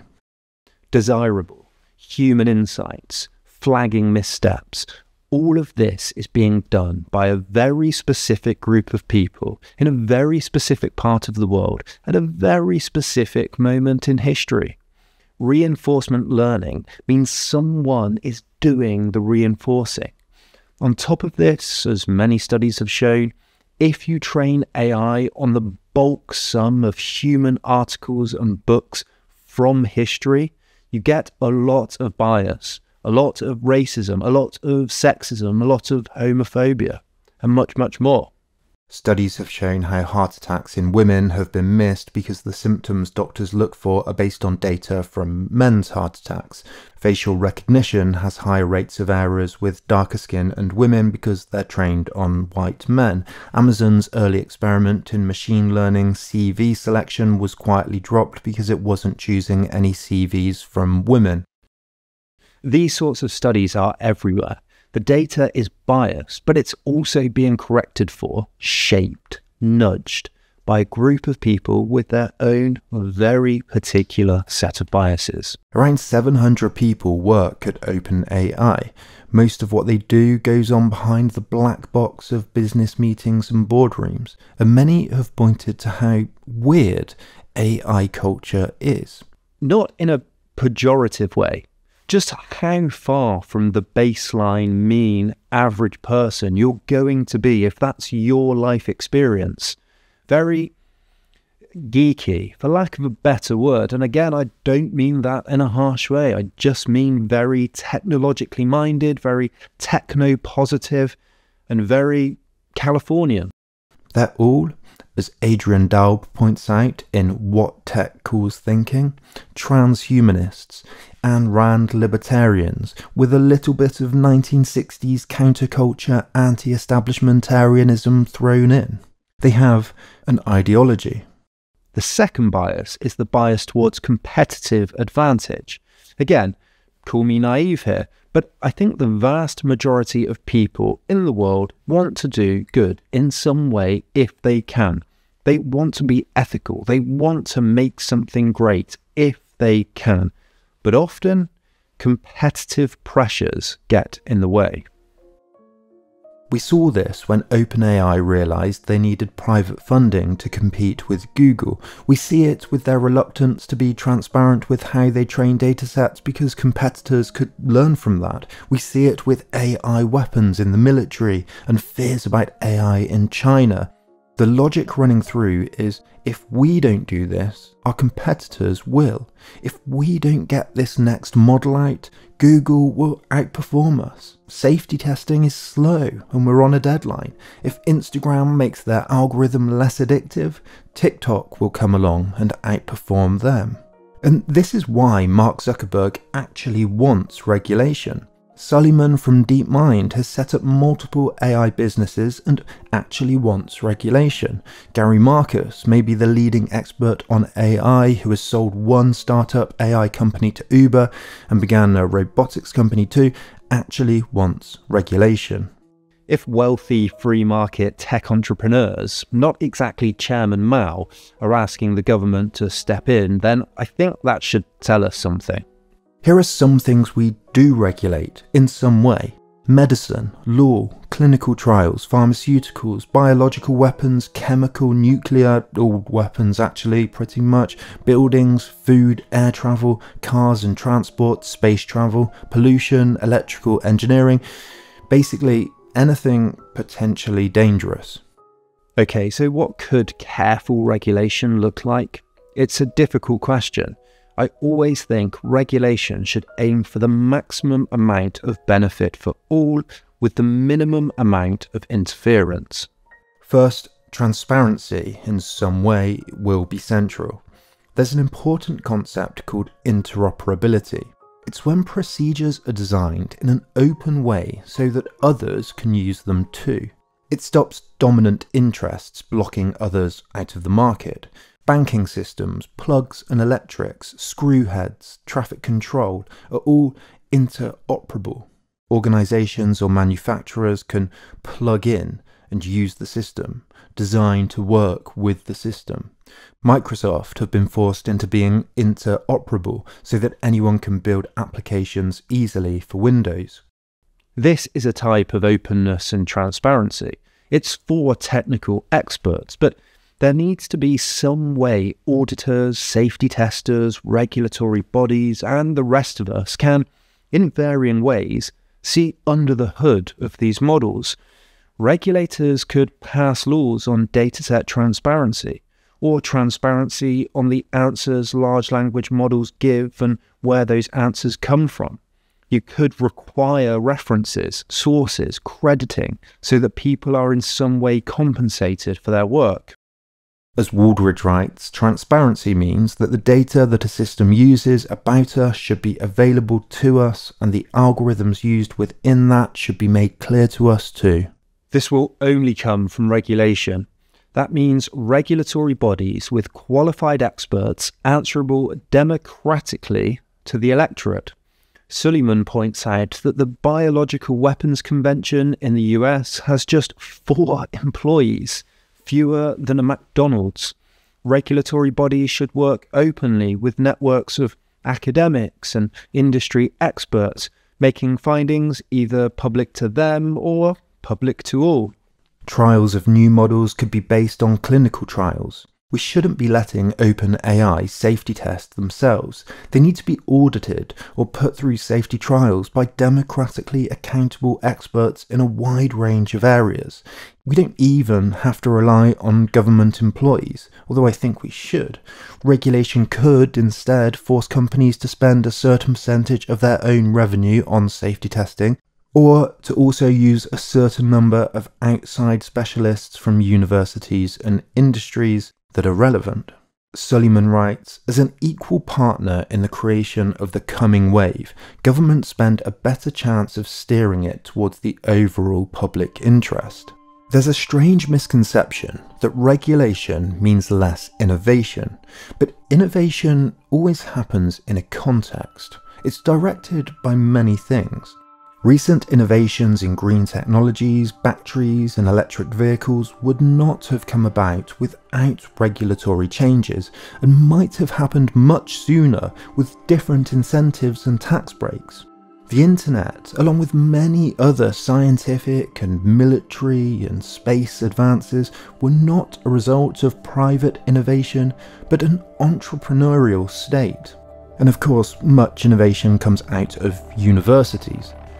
I always come back to openness, transparency, accountability, and democratic oversight because, as I said at the end of how the internet was stolen, it only takes one mad king, one greedy dictator, one slimy pope, or one foolish jester to nudge the levers they hover over towards chaos, rot, and even tyranny. Which leads me to the final point. AI, as we've seen, is about that impossible totality. It really might be the new fire or electricity because it implicates everything, everyone, everywhere. And so, more than anything, it's about the issues we already face. The knowledge that comes out of artificial intelligence is already political, economic, already implicated in global affairs, workers and wages, healthcare and pensions, culture and war. And it's those concrete material things that matter. And I'd wager that, like every total technological transformation that came before, the printing press and the Industrial Revolution in particular, this one will also require a radical change in our politics. The printing press led to the Reformation, and the Industrial Revolution to liberalism and capitalism. What will our political world look like under AI? That's up to us. We're in for a period of mass disruption. That's almost certain. And so we need to democratically work out how AI can address all these issues instead of exacerbate them. If we don't, we'll make ourselves slowly obsolete, redundant, forgotten. AI, using everything that we know, that we built or discovered, will surpass us and will drift off into the future, leaving us behind. We need to make sure that each of us is tethered in some way to that incomprehensibly different future, connected to it, taught by it, in control of it, compensated by it, it in service of us, all of us. I'm excited and daunted in equal measure, but my sense is that if we don't do that, rather than wiped out, we'll be left stranded in the wake of a colossal, super intelligent juggernaut that we just don't understand, just forgotten, left behind, like all of the human species that we surpassed, that then went extinct. All of us left, fleshy, old-fashioned, forgotten, bobbing around, watching the future go off, in a dark, deep, endless, boundless sea. Nearly gave you a heart attack. Thought I told you to watch your back. Never know what to expect down here. That's the only solid fact. Guess I'd rather be on vacation. Guess I haven't got the education. I don't really have an explanation.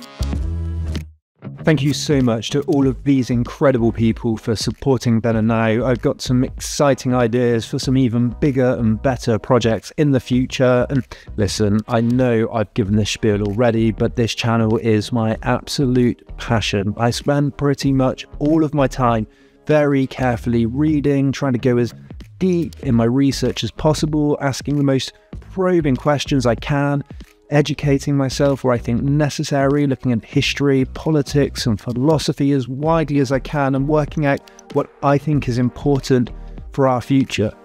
On Patreon, there are already bonus videos on how to think differently about history, and I've got more Patreon-only videos in the works that I'm excited about. You get access to the private chat server, you can see early scripts, you can watch the videos ad-free and early and sometimes uncensored. It's $1 per month. If you can't do that, don't feel bad.